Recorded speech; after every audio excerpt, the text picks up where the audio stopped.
Betty, bring me everyone. What do you mean, everyone? Everyone! I have come here to chew bubblegum and kick ass. Barry Manilow know that you raid his wardrobe? Let me explain something to you. I am not Mr. Lebowski. You're Mr. Lebowski. I'm the dude. No one is to stone anyone until I blow this whistle. You can't fight in here. This is the war room. Surely you can't be serious. I am serious. And don't call me Shirley. Lord, you can imagine where it goes from here. Hello everybody, welcome back to the Zedos Gang podcast. My name is Joseph Buchanan. Sitting next to me is Salmon. How you doing? We've got Guilherme Fonseca. Hey. We've got Mo Farah. Evening. And we've got Sideshow Bob. Fuck you, man. Sacha Allari. Why do you always call me Guy Lapointe? I don't get it. I do, that's all that matters. Who's this Lapointe reference to? He's calling you Johnny Depp. Like, what does Lapointe go to Johnny Depp? I don't. It's a character Johnny Depp plays. Which one? Like from Guy Lapointe. He's a detective called Guy Lapointe. He's French, living in Canada, and he's in a movie called Tusk. Okay. Tusk. Now I'm gonna have to watch the. That's the Kevin Smith movie, isn't it? Yeah, that's the Kevin Smith movie. Yeah, that's right. Okay, so now we've got the pleasantries over. How's everybody? All good here. Yeah. All It's good. been a long time, Sol. It has been a long time. So Yeah, man. after a few months, I would say. Actually, I would say maybe a year. A year? Really? Yeah. Oh wow. I think so. Okay, I didn't know it was that It long. has been a long time. And how are you guys doing? Guy and Mo Farah, what's going on there? It's great to be here. Okay. Alright, okay. Yeah, we're definitely over the pleasantries now, man.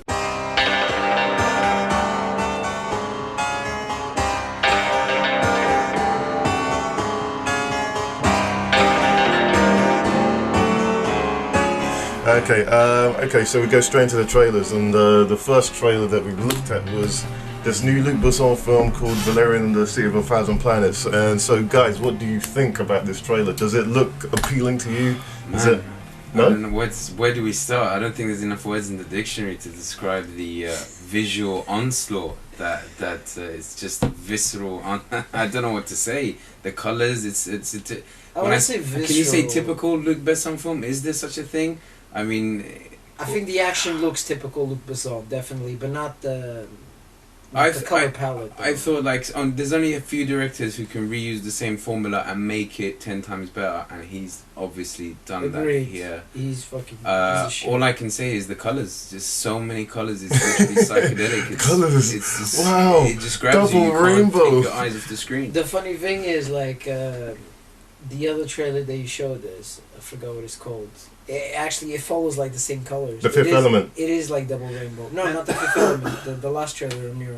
The last. Yeah, we'll get to that. No, I was actually going to say that the Fifth Element has more or less the same sort of visuals, but not the colors. But the colors come in, like, let's say, with the movies we're seeing nowadays, like Guardians of the Galaxy and so on and so forth. Yeah, they got real Harry Potter. Because of the new digital technology, I'm guessing the images may be the same as before that he uses. It's more vibrant. It's just more vibrant because what we have now. Yeah. And the differences in species and what are called humanoids and all that, they seem to be more as well from before that he has done. So I'm guessing it's a bit more ambitious. He's been planning to do this for years. So Can I ask a question to Joe? Yeah, sure. You don't have to put your hand up, man. Yeah. Oh, it's sorry. It's like school, man. You're in this biz. I find loads of these films now to be so similar visually. Not in terms of sort of the imagery, like not in terms of the look that they go for, but like the effects, like in terms of the colors. Mm-hmm. So like Star Wars or like all this stuff. It's just something really similar. Yeah, because it's using a bigger color palette now. I mean, the films that we saw in the 80s and 90s, they had a very tonal palette. But now you can do that. You can make something as vibrant and as colourful as you want. It depicts the type of film that it's going to be. I mean, if you like all the Alien films, they've got a very they look a certain way. They all Yeah. look a certain way. They have all those very dark and muted colours, and it's usually Dark, quite blue. Yeah, Grey dark and blue and green. yeah, yeah. And with again with Something I love though, because you'd go from like franchise to franchise, and they'll all have like a different kind of look and feel. Yeah. But now I just feel that they're all very similar. Mhm. So like if you just show me like, let's say the color palette that they use for this film, and then for another film, I'm just like, it just all looks the same. That's not a bad thing. It all depends on what the director wants you to see. If he wants you to feel a big color palette of tone, then that's the way it's going to be.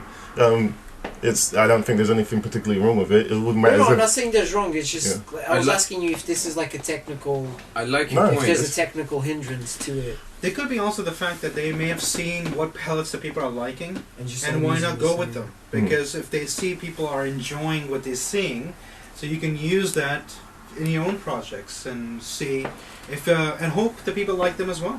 Yeah, I like your Okay, point, yeah. but I can't agree that it applies here.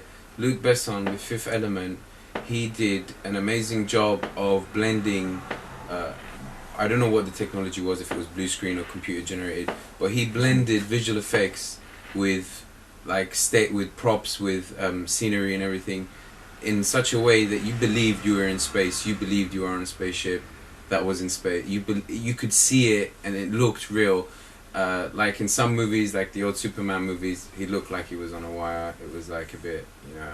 No, but that's what I'm Well, trying to maybe say. part of the nostalgia. Well, but back in the 70s, I don't even think they used wires for him green to fly. screens. No, not for Christopher Reeves to fly. That was the whole point of that film, is because it was a generational step forward that they didn't need to use particular wires. He was on like this plate thing, so they would project a screen behind him, and it was the first time that was used. So it's almost like parallax. So you've got him there, camera there, the screen there, and some props in front of him. So it's a whole parallax thing. So it looks. So he never had a very fluid sort of motion as he flew through the air. It looked very rigid, like he was on a. But with a Luc Besson movie, he's always like, it's new. Everything looks fresh. Everything looks real. Like the visual effects in this, we've got scenes on the water. We've got scenes in space, on ships. That's all I was It trying to comes say, at though. you. It looks like you can digest this. Some of the best stuff that Luc Besson either Easily, did you know. or he was just involved as producer, like Taxi and all of that, was always very visceral. Like Fifth Element, I love it because he uses a lot of bright colors and some of these CGI special effects, like you're saying, but he uses a lot of props and it makes it look really kind of like just mundane, like real life. And this one, it just looks like full CGI. Yeah, but this is what I mean. This is just going like really. It all depends on what the director wants you to see as audience. It's not only that. If you look at Luc Besson's stuff, that you will show the technology side presented with what can actually happen and actually is in our real lives. Like you just saw that they're on the beach. That's real. They don't have to really do anything graphical about it. You can actually find a beach like that, not a problem. But by itself, beauty, absolutely beautiful.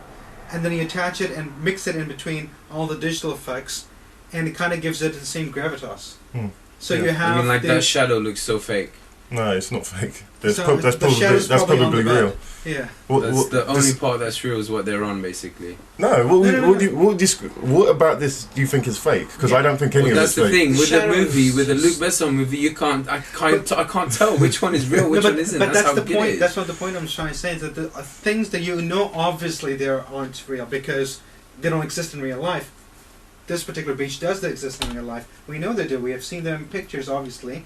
We may not have been there, but you embed them with the movie. Yeah, that technique it kind of gives it reality to the other stuff that that it's not real. Definitely. That's exactly what I mean. That's one of the techniques, and he's got so many, and he just does them really well. I think what we're trying to say is like, I think usually his other films always seem more vivid colors. And they seem more like they were done for like adults, and this one seems more like for kids. Why do you say that? It just looks more. I don't know. I think you can watch any of his movies at any age. I know.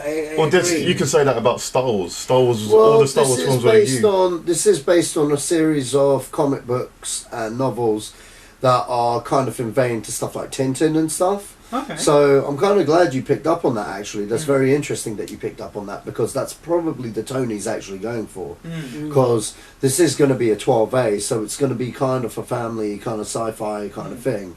So, you know, I think that's very interesting that you picked that up from that trailer and stuff, because that's a very good observation there. But again, Fifth Element was a PG. Yeah, no, it was a PG. Oh yeah, it was a PG, wasn't it? PG. But you know what though, for saying that, The Fifth Element, what a lot of people, like Joe said earlier, that this is a series of films that he's been waiting to do since he started directing. He wrote the script for this as a 12-year-old boy, believe it or not, and I remember him trying to make this film before The Fifth Element. There was talk about this IP, and he had a chance, but the technology wasn't quite there, and he ended up taking those ideas from his scripts and made The Fifth Element kind of thing. So that's where there's a lot of similarities between what you see in the visuals here in this to The Fifth Element, because this comic book series is actually, it's been going around since the 1940s. And believe it or not, George Lucas actually borrowed a few visual cues from the comic book for the look of Episode 1, The Phantom Menace. For, you know, the Coruscant, the city, planet and stuff. Like, he turned round to his, to his designers and go, look, I want it to kind of look kind of like this and kind of like this other film, Metropolis, this Fritz Lang film from the 20s. From the 20s and 30s. But what you got to understand, though, this comic book series borrows a lot from the visual look of Metropolis as well, from that film. That's like a standout movie and stuff. So you're going to see a lot of stuff reused and tweaked and stuff, you know, because like science fiction, you know what I mean, everyone, especially if you're an old guy as well, like we live in an age now of wonder where if you're a science fiction guy and a comic book movie guy, we're spoilt like motherfuckers, man, because we're getting all of these films now. But when you go back to, like, you know, when Luc Besson was growing up and George Lucas was growing up, they had Jack and shit. They had like Twilight Zone, and then they had like... that was so good though. Yeah. But no, before that. I'm talking like the 50s when these guys were growing up. And then they just had like all these novels, you know what I mean? Like Dune and John Carter and stuff, you know. Yeah. So, you know, a lot of sci-fi gets recycled, and, you know, ideas get recycled and stuff. And you're getting a lot of that here and stuff. And you're going to notice a lot of stuff you've seen before, maybe in other movies. But you understand, like the movie John Carter, this is the granddaddy. You know what I mean? This hopefully is going to be, well, if this works out for him, this is this is a franchise under his belt, and it'll be interesting to see whether he stays and directs the other sequels if they do get greenlit, because he's obviously cast the cast quite young for longevity to the series, you know. So, but I like what I see. It's very interesting music choice, I find, because it's very different and unique to other trailers that come out now. You know, I heard the music, I was like, okay, well, this has a certain stamp to it. I don't know. It may have his own stamp to it. Because he's never... You can never say that he's follow along the rest of the, you know, what the media is doing. Yeah, exactly. He does what the tone of the movie is. Yeah, exactly. He uses that to sell the movie itself. But yeah, I think it's going to be interesting. We'll see how it goes. When's it due out? Next year, yeah? Yeah, next March. Okay, cool. Okay, actually, I'm not sure if it's March. I think this it's like sometime next year anyway. What do you think about the cast? Can we talk about that? There's so much to talk about, so we'll move on. I think we all give it a thumbs up, though, right? Oh yeah, definitely. Looks good. Definitely. Looks good. Look best on. I didn't need to see it personally. Okay, next trailer is Underworld, and okay, I'm going to start off with this one though. This looks like the Resident Evil films, total garbage. Once you've seen one Underworld film, you've seen all of them. You've got it's living in the shadow of the Matrix, or what the Matrix was. Everyone's wearing black. It's a weird association that you link. Yeah, because these films to the Matrix. Oh yeah. The long black coat, the slow motion. It all comes back from the era of the Matrix. I never associated actually to the Matrix. I did the first time I saw the first one. You know what? I'm going to tell you this, yeah. When that first movie came out, I think when I saw it, I was the only person that said, "This sucks." And, Probably. and a lot of people would disagree with me. They're like, no, it was sick. I was like, it's copying the Matrix, and it's way in the action and the style and tonally. Why does everyone do a superhero landing now? I don't know, but again, Neo did that first in the 2000s. You know what I mean? Like, you gotta understand, like we didn't have that many superhero movies back then. You know what I mean? And then fucking Keanu Reeves just showed up and was just like, this is what special effects can do. Boom. And then everyone started copying the bullet time and the, you know what I mean? And Underworld was one of the first movies out the gates that was like, okay, so that's what they do with Matrix. I got an idea. Let's get vampires and werewolves, guns and shit, and let's just, you know what? What I loved about Blade? Blade was always an action movie, and it never copied anything visually. It always stuck to its own kind of rules of stuff. But it develops its own action. But see, the thing is, this is not one of those type of movies. This is that type of movie that comes and goes all the time. Oh, yeah. I mean, look at all your Fast and Furious movies. Look at your Transporter movies. None of them are great movies. Oh, yeah, of course. They're dumb. I mean, they're moronic, but they're good fun. Oh, yeah, of course. They're popcorn movies you go to watch. Yeah. Look at this. They're doing exactly the same thing. Oh, yeah, because they know exactly who their target audience is. Yeah. Is this off a comic book? No. It has no allegiance to anything. That's why they can get away with doing anything they like. Well, she's married. Well, she used to be married to the creator of this franchise. But that's it. When this is again a popcorn movie that you go because literally that weekend when this comes out, nothing else will be on. Yeah. And you'll just go watch this and go like, and not care about it when you come out. Like, I don't see the Matrix thing now that you guys mention it. But I just think it's weird. These films, it's always been. Oh, something's wrong. They find a way, they power up.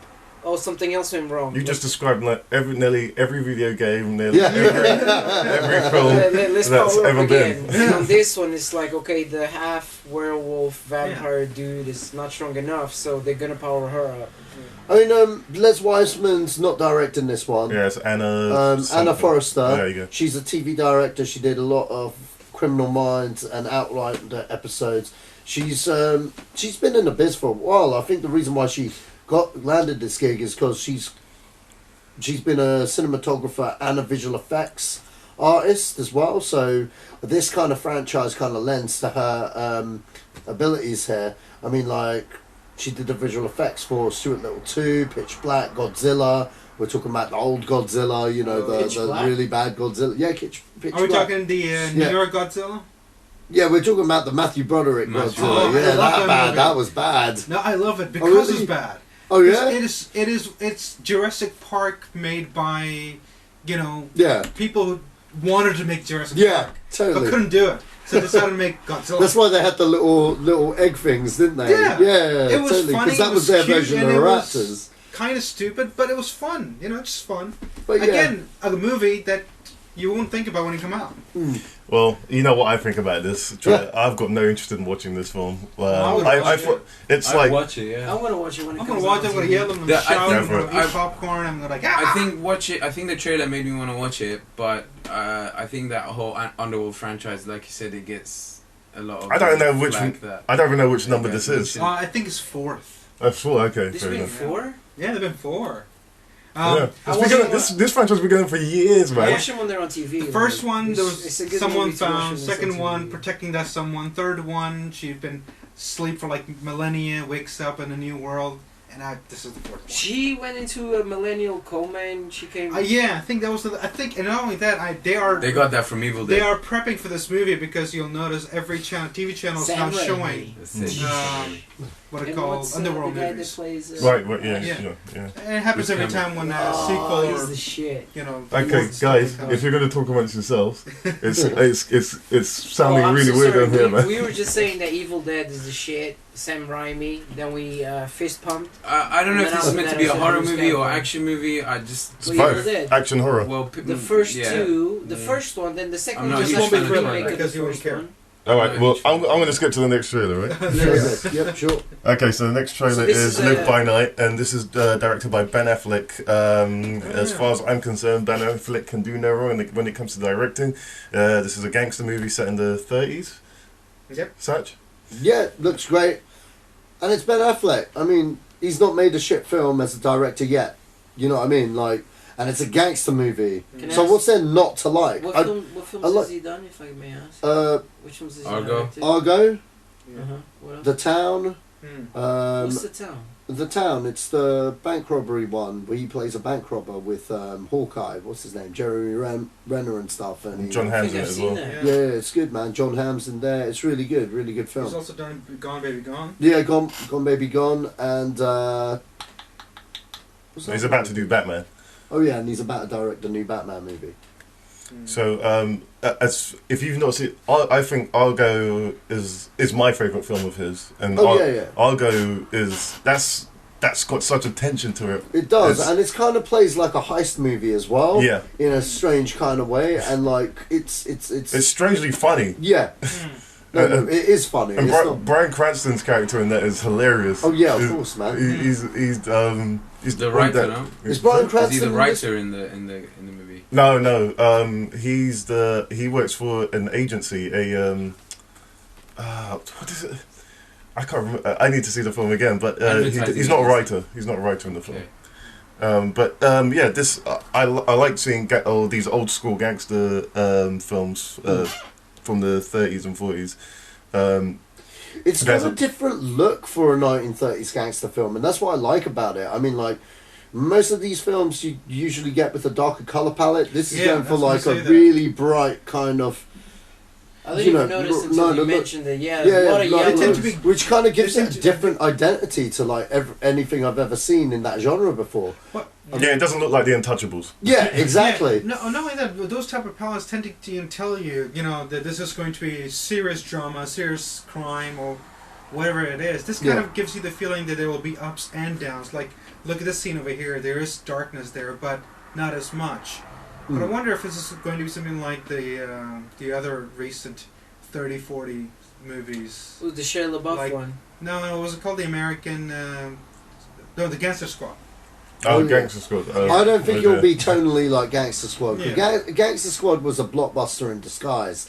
You went in there expecting it to be a serious, gritty gangster movie, right? And you got a popcorn flick. And a lot of people hated Gangster Squad, but I kind of including me. I kind of liked it. I'm sorry, I enjoyed it. I enjoyed it, but it was. But I get why people didn't like it, but But looking at the cast on this one, I mean, like, it's got quite a few people in there. I mean, like, you got Scott Eastwood in there, you got Zoe Saldana, Chris Cooper, Jennifer Garner's in this. What? Yeah. Did you say Jennifer Garner's in this? No, I didn't say Jennifer Garner's You said Zoe Saldana. Zoe Saldana. Oh, Zoe Saldana. Yeah.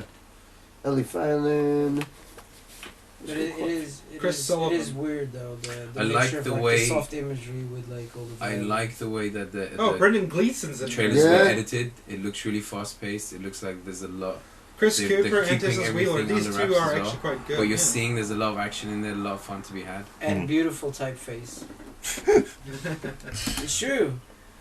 Okay. Well, I'm going to move on to the. Well, first of all, is this something you'd want to see? Oh yeah, of course. Yeah.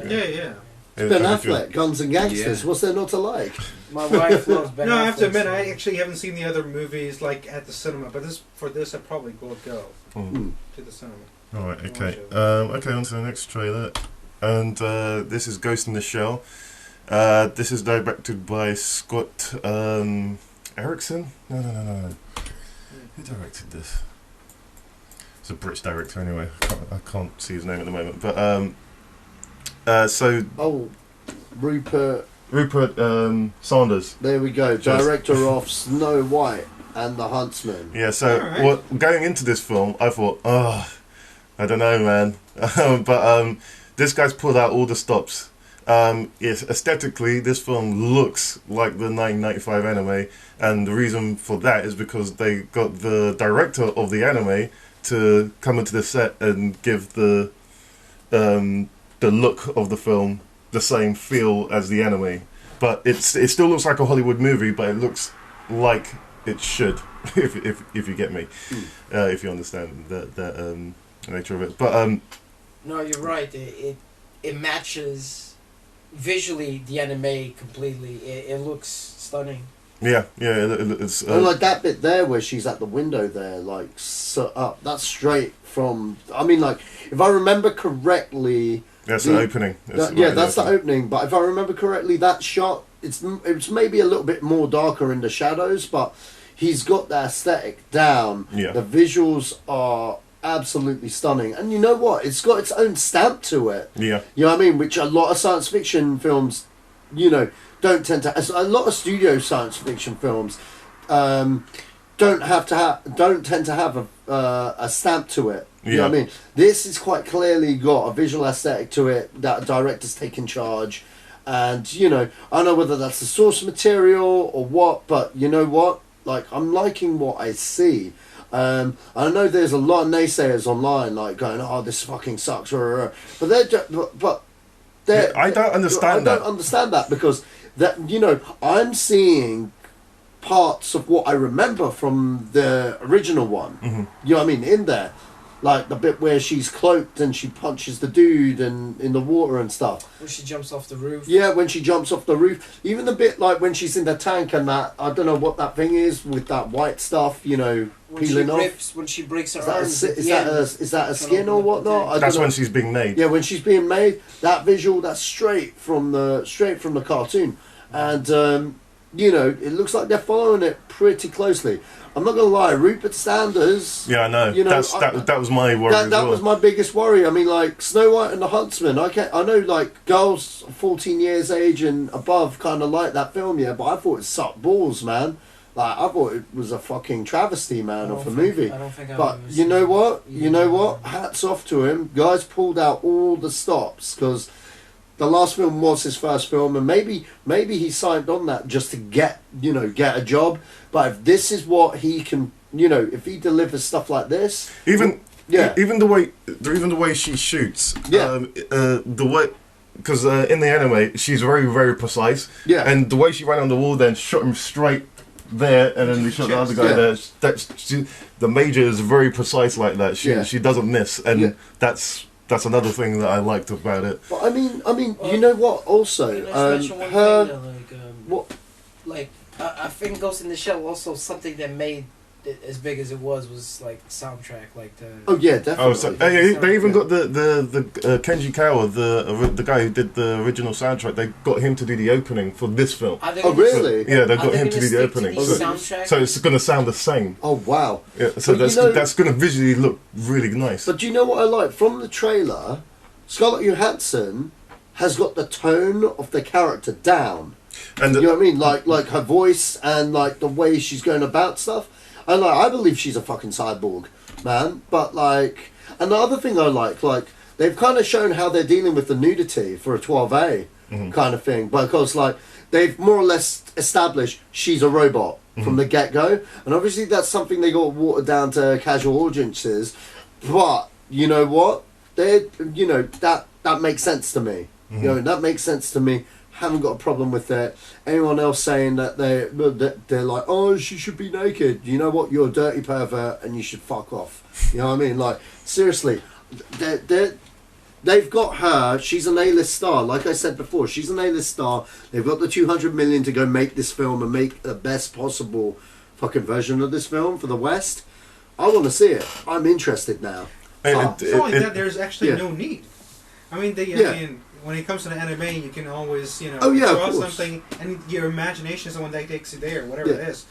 But there's literally no need when it comes to that stuff. It's just purist. Like, some people really took the original story to heart. They loved it, so when they're making a film about it, they're going to get fussy about it. Sure. But I mean, me being a big fan of Ghost in the Shell, I'm fussy about it, but I know the difference between adapting something and copying the source material.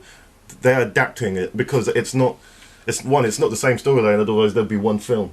Because in the anime she dies, so it's a point of. Well, let's hope that doesn't happen. Let's hope that doesn't happen. Spoilers. We don't give a shit about spoilers. I just hope that like the soundtrack gives us the same sensation of isolation that it did in anime. As I said, it looks like they got Kenji Kawa to do the opening. For the film, they might just go with a different feel or something. No, it's online. No, I'm just saying it would be cool if they stick to the whole like isolation throughout the whole film, not just the intro. I don't think so. I think it's gonna have a soundtrack like not a linear soundtrack, but it'll have an orchestral soundtrack as opposed to. I think Kenji Ko's just for the opening, it's on and then at the moment. it's gonna go its own way. What you guys talking about? This, I was just gonna say, this looks. I haven't seen Ghost in the Shell. I know of it. Oh, okay. And already killed it. As the 80s child, manga, anime, fuck yeah. And that looks like a really good way of bringing it to motion pictures. I was thinking, I know there was a talk of Akira or something. Oh yeah, they're still talking about Akira. If they can do it like this, that would be amazing. off the chain. Well, I think Akira will be greenlit depending on how this film does. Exactly. I think the whole industry is watching this particular well, movie. We know what we have to do. Now we gotta go see Ghost in the Shell like 10 times each, just so we can get Akira. Thank you. Well, let's just pray it's good. And I'm still kind of scared if they do an Akira movie. It depends on who the directors and the writers are, whether they're fans of the source material. Quite clearly, this guy is by the looks of the aesthetic. I'm surprised that Avi Arad managed to produce this, because like this is what he's doing after Marvel now. You know what I mean? This is the first thing that he's done outside of like establishing the Marvel films and stuff. I mean, like it's gonna be very interesting to see how this is done and how this gets realized when the movie comes out. Go back. I'm still kind of a little bit like 50-50 about it, because we're always going to be. You know what I mean? Plus, you don't know what the story is completely. Yeah, exactly. He's in This violent crop. It's just that you don't know how they actually, did throughout the whole movie. I know who you're talking about. Yeah. But you just hope that it's amazing. well written, well acted. What's his name? And it does well. Yeah. And then I don't want to talk over these guys. You'll be happy. Yeah, but in terms of the trailer, I buy it.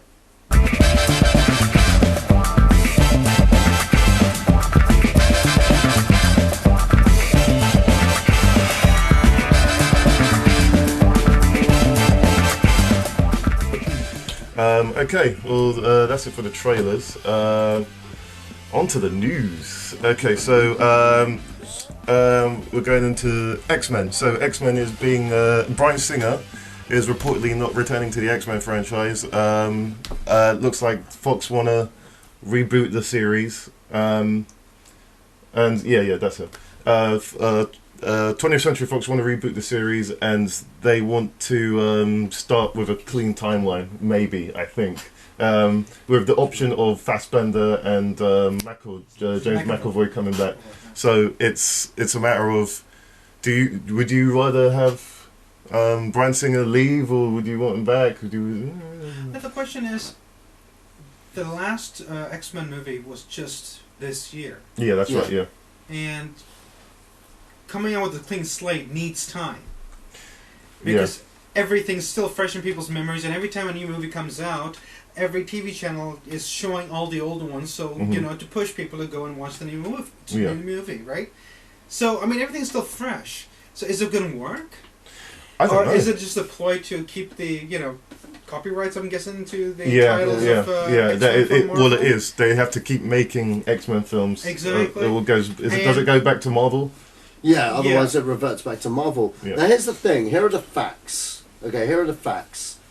Go on. About? Although Variety did publish X-Men. it, although Variety did publish it, which is why people are taking this kind of rumour seriously, you understand Apocalypse kind of underperformed in terms of what the suits at Fox wanted it to. Days of Future Past was the first X-Men movie to make over 700 million. It made $747 million, more or less, give or take. Okay, Apocalypse made $543 million. Now, here's the thing. That's the second highest grossing X-Men film to date in the franchise, excluding Deadpool, okay? Right. Not counting Deadpool. If we're talking about just the X-Men and the Wolverine movies, this is the second biggest grossing X-Men movie to date. Right. Before that was X-Men The Last Stand, standing at 459 million. Okay? Now, I I get why they're like, because Days of Future Past was so big, you know what I mean, was so big, made a big haul, etc. And Apocalypse didn't surpass it, you know, that much. But I don't get the reboot from a financial point of view. I get why Days of Future Past did well. You had both casts. That was the biggest X-Men cast ever. You had all the old ones, Halle Berry, James Marsden cameo in, and all of them boys. Yeah. You know what I mean? And then you had Famke Janssen, right? Huh? Famke Janssen was in this. Yeah, she was. Yeah, yeah. Everyone from X-Men 1 to 3 were in that, as well as everyone from First Class. You know what I mean? It was like, you know, it was like the granddad. It was like because of the time travel element, it was a granddaddy of all X-Men movies at that time. And I don't think I've seen it. You haven't seen it? Sorry. Actually, that was a really good one. It was a good one. It was a really good one. Yeah, and the beauty of that particular movie was like, as an X-Men fan, I had that feeling that I had when I saw X-Men 2. They can go do anything with this franchise. I can't wait for the next chapter. And even though Apocalypse kind of wasn't as good, you know what I mean? We expected more from Apocalypse. I found think. Apocalypse kind of derivative in the sense that it felt like they reverted back to,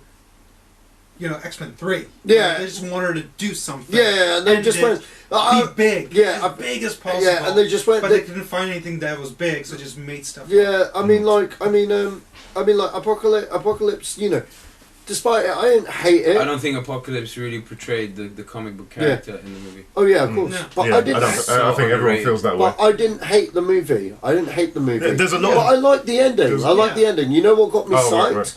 The end when they're in the danger room and you got the little sentinels coming up to them and they're all in the original suits with this brand new cast playing the classic characters. You know what I mean? And I was just like, you know, the door shuts and you got McAvoy with the bald head. And I was like, now do we finally get real X-Men? You know what I mean? Like real X-Men. Yeah. You know what I mean? And you know what? This is all I gotta say. Here are the facts. During the press interviews, they asked Bryan Singer, "Are you doing the next one?" He goes, "I can't do an X-Men movie straight away." Okay, he wants to do other stuff. Yeah. But he has said quite clearly that he's going to remain as a producer despite which directors they get. Yeah. Because he didn't want it to go the way of X3. If you look on IMDb and everything, look at Legion that's coming out, the new TV show Legion. Bryan Singer's the producer. You know what I mean? He's not leaving the series. He's leaving, I think, he's just leaving as a director. Everyone's going nuts. The other thing is, though, with this young cast that they've got, you know what I mean? You just need McAvoy and fucking Fassbender. But, okay. You know what I mean? But would you say it would be a good thing? Because, I mean... if they did a... Hugh Jackman is he's doing his last role as Wolverine. Yeah. And so... I think this is a prime time to just, hey, let's just start again. You know what? The timeline's convoluted as well. Yeah, well, not really. I mean, it depends. It depends because a lot of people say that, but a lot of people don't seem to realise the fact that Days of Future Past corrected everything. Yeah. The only thing that's convoluted is X-Men Origins Wolverine, which no one should watch. Okay, no one should watch because it's that fucking bad. So in that retrospect, is it? You know, if you bring that one movie, which no one wants to see anyway, you know what I mean? It's not. And, you know, my other point on this whole thing is, like, oh shit, I've totally forgotten what I was going to say. I had something and then I brought up Wolverine and now it's... So let me cut in. Cut in. What New Blood as a new director could help the franchise? This is the thing. This is 20th Century Fox and... they bully their new directors, okay? I don't trust anyone. That's the thing. Unless, as long as, you know, Singer's involved in some... I know a lot of people want it rebooted and stuff. The only time I'd like to see a reboot is when Marvel reboots it. Yes, that was... You know what I mean? That's the only time. Yes. But if it's going to be under the same regime... without Singer, fuck that shit. You know what I mean? Because we had that. It was called X-Men 3 and X-Men Origins Wolverine. You know what I mean? It's like, that's the route they'll go. You got Simon Kinberg writing this thing. That does not fill me with confidence. Simon Kinberg, okay? If you guys don't know, he's been involved with the X-Men franchise for quite a while now. Since X-Men 3. He wrote X-Men 3. He also wrote Jumper, Fan 4 Stick. In fact, fuck it. I'm going to call you on this one occasion on this podcast. I'll call it by its real name. Fantastic Four. He wrote all of them movies, even the ones with Jessica Alba and the recent one. Okay, she looks hot in that film. Oh yeah, she does. Yeah. But like, Simon Kinberg, he wrote Apocalypse by himself. Yes, he's got a screenwriting credit for Days of Future Past, but that was co-written by Jonathan Ross's wife. What's her name? Yeah, I know who you're talking about. Pink hair girl. I can't remember her name. But anyway, yeah, she wrote First Class. You know what I mean? So you're saying all the bad movies came from him? Yeah, so I mean, Kinberg has written some good films, but they've never been X-Men films. Name's Kinberg.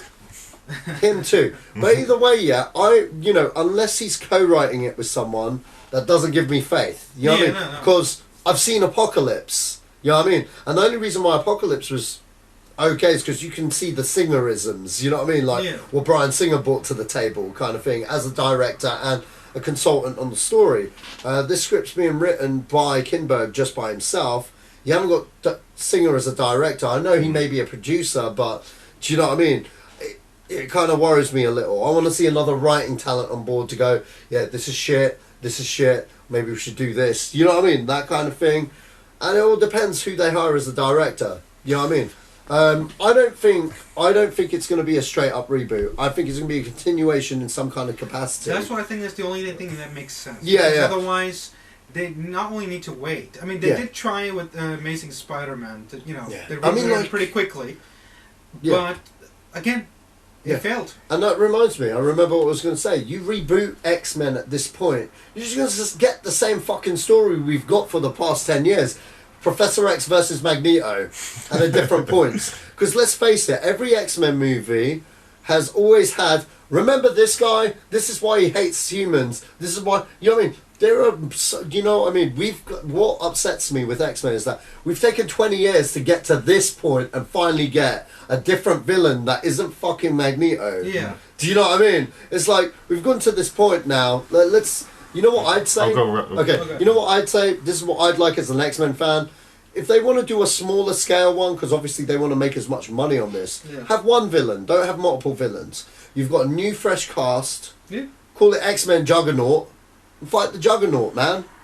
But anyway, I don't know, man. You guys give it back to Marvel, man. Just give it back to Marvel. Just give it back to Marvel. I know. The question I want to ask you is that have you seen any of the X-Men films? Yes. I watched the Apocalypse one. Okay, what did you think of it? Oh shit. Okay, okay. Well, when I compare it to the cartoons I used to watch when I was a kid, and we had a different villain every time. Yeah. And in this one, it's like he said, it's a franchise. They shove everything into as many movies as they can. It's rushed. It's not the original one.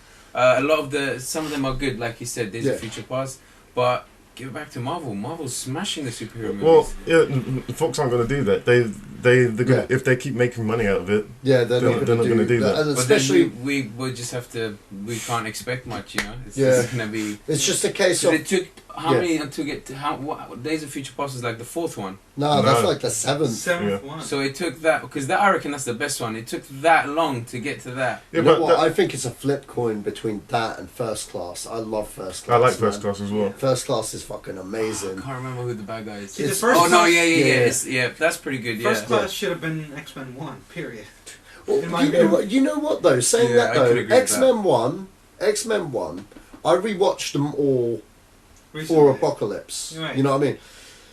That same script, but with a bigger budget, that would have been an amazing movie. I actually felt out of all of them, number one, yeah. Out of all of them, if just the dialogue, just like the chemistry with the characters. Because what I loved about number one was you had Jean Grey, Cyclops, and Wolverine. And Cyclops and Wolverine just hate each other, you know what I mean? Just like the cartoons. Yeah. So you always had that chemistry between them two, to and fro. And then my problem with the movies as they went on was that they got too Wolverine focused. And I think you taking away Wolverine from X-Men for a while is only a good thing, especially with this new cast, you know, that they've just established in Apocalypse. Because if you go by the Days of Future Past timeline, you set X-Men in the 80s with this new cast without Wolverine, it becomes its own thing and you get to create something new and different without Hugh Jackman's shadow. You know what I mean? And then give it a couple of years or whatnot, we can reintroduce Wolverine through some new guy, but establish that we don't have to focus on that one character to tell these stories. Because for me, I'm still waiting for X-Men at the school with Jean, Storm, every other motherfucker, rather than the man with the claws. Yeah, but I get that he's the favourite. It's not the favourite. You know he's the moneymaker. Oh yeah. That's the only reason what they've done. But take Hugh Jackman at this point away from the Wolverine. Do we still have a product? And that's the $1 billion question. Okay. Anyway, this is gonna for like 20 minutes, so Sorry, I'm gonna man. get to the next one. Okay, so the next story is Spider-Man. So Tom Holland, he signed for 6 films. By the time he gets to the 6th film, he's probably going to be the same age as Tobey Maguire. And you have Michael Giacchino scoring the music. For you guys, Michael Giacchino is. Do you know who John Williams is? Yes. Okay, so Bad. he's been unofficially classed as the next John Williams because he's doing everything now. He's scoring everything now. So and he's very much John Williams orientated. He uses a full orchestra. He uses the full range of the orchestra, and his themes are memorable. So I think that's what a lot of the Marvel films have lost in terms of their themes. What has he done that we know that's been memorable? Super 8. He's doing the upcoming Rogue One. He's done the Mission Impossible films since number 3. I don't know what else. That's off Pretty the good top of my lineup head. already. That's off the top of my head, man. Really good. He's done a lot of movies. I don't have the list in front of me, but you've got to trust me. He's very good at theme, and he's very good at Super orchestra. 8 was a really good score. He's also done Star Trek as well. Super 8 was a really good score because it sounded just like a Spielberg movie, and John Williams is a Spielberg movie. You know what I mean? Like his score sounded very much like E.T. and you know what I mean, like all those kind of films. So. But wasn't the Social Network guy supposed to be the new Spider-Man? He was the new Spider-Man. He was Spider-Man. He's gone. It's over. He's gone. I think Have he you was not awesome. seen Civil War? Andrew Garfield, Yeah. wicked. Yeah, I think he fit the role perfectly. He played it Was that a really, good really, film? really well. But that second film was a mess. Well, I'm not even gonna go there with those films. I fucking hated those films. Same I here. don't know. Maybe because it felt like it was really targeted at really younger I audience. didn't even know those films are out. I'm so sorry. No, go ahead. Oh wow. Jose was, no, I said I didn't even know those films were out. I was still waiting for him to be Spider-Man. I didn't even know he was. Yeah, there's two films that come Don't worry, out. he was on too. Yeah. Shit. Well, we know what you're doing tonight. Oh, you guys gave me a laundry list of films already. So wait, have you seen Captain America: Civil War Yeah. with the new Spider-Man? Yeah, but that was a kid. Right? Yeah, with the Yeah, kid, Spider-Man is supposed to be a kid. Yeah. No, but I was talking about the Social Network guy. Yeah, he's been in good, man. He's been it's in over. good, man. It's over. Yeah, no, that's what I'm saying. I never saw him as Spider-Man. Oh, Like okay, I remember okay. seeing photos of him supposed to play Spider-Man, but I haven't. So we have another one now. Yeah, Tom Holland. The Tom kid Holland's looks, the, the kid looks much better. Yeah, I think Yeah, he'll be well, the yeah. Spider-Man. Tom Holland is the new guy that's playing Spider-Man. He signed on for 6, so and so he's going to be playing it for. Well, the plan is for him to be playing it for a long while. So they've got a long. But does that count all the other Marvel movies as well? I don't know. I don't know if that covers appearances in other Marvel films or just the Spider-Man films. No, that's just the Spider-Man films. Okay, there you Marvel go. have a separate deal. He's got a contract for 3 movies. He's already done 1 with Marvel. So he's signed for 6 films, essentially. The thing is, though, Sony's plans are if the first one makes the money that they want now that they've established him in the Marvel universe, they want to do the Harry Potter thing. That's what Kevin Feige at Marvel has, where they want to do 1 Spider-Man movie every year or 2 years kind of thing, to have him grow up through school. And, you know what I mean? And grow up, Yeah. essentially. Whether Tom Holland's... Obviously, he's signed for 6 movies. He's young enough to do it. And he's young enough to do it, so it's up to him by the end of his contract whether he wants to stay or not. He seems quite enthusiastic for the role. I've seen him fucking throw up his shit on social media and stuff. But he's excited. He's excited. This is his first big film, so we'll see if he's bored with it. He's a fucking kid, man. You get to be Spider-Man. Shut up, man. You know, what do you know? How much money is he making? Fucking more than me.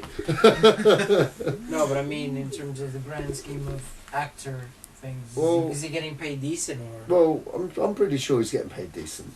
He's the major role, yeah. He's Spider-Man. Yeah. Come on. No, man. that's not me though. He's getting paid more than that's why they might just give him a 6-film deal. He's getting paid cheap. Yeah, of course. No, but still, you know, look, he's getting paid more than his old man, who's a stand-up comedian. Funnily enough, his old man was doing a comedy gig, and one of his things is like, yeah, I'm depressed. My child gets paid more than me these days. He's fucking Spider-Man. Well, again, it's the whole 6-film deal thing means that there's clearly a whole plan for the future. So it's not going to slow down anytime soon, and so I'm looking forward to this first film. And looks like I don't know when this first trailer will hit, but hopefully we'll get that soon, so we can actually see what is coming from Homecoming. Yeah. Well, by the looks of it, it looks good. I mean, have you guys seen Michael Keaton as the Vulture? No, I haven't actually. Oh, mate, those pictures look great.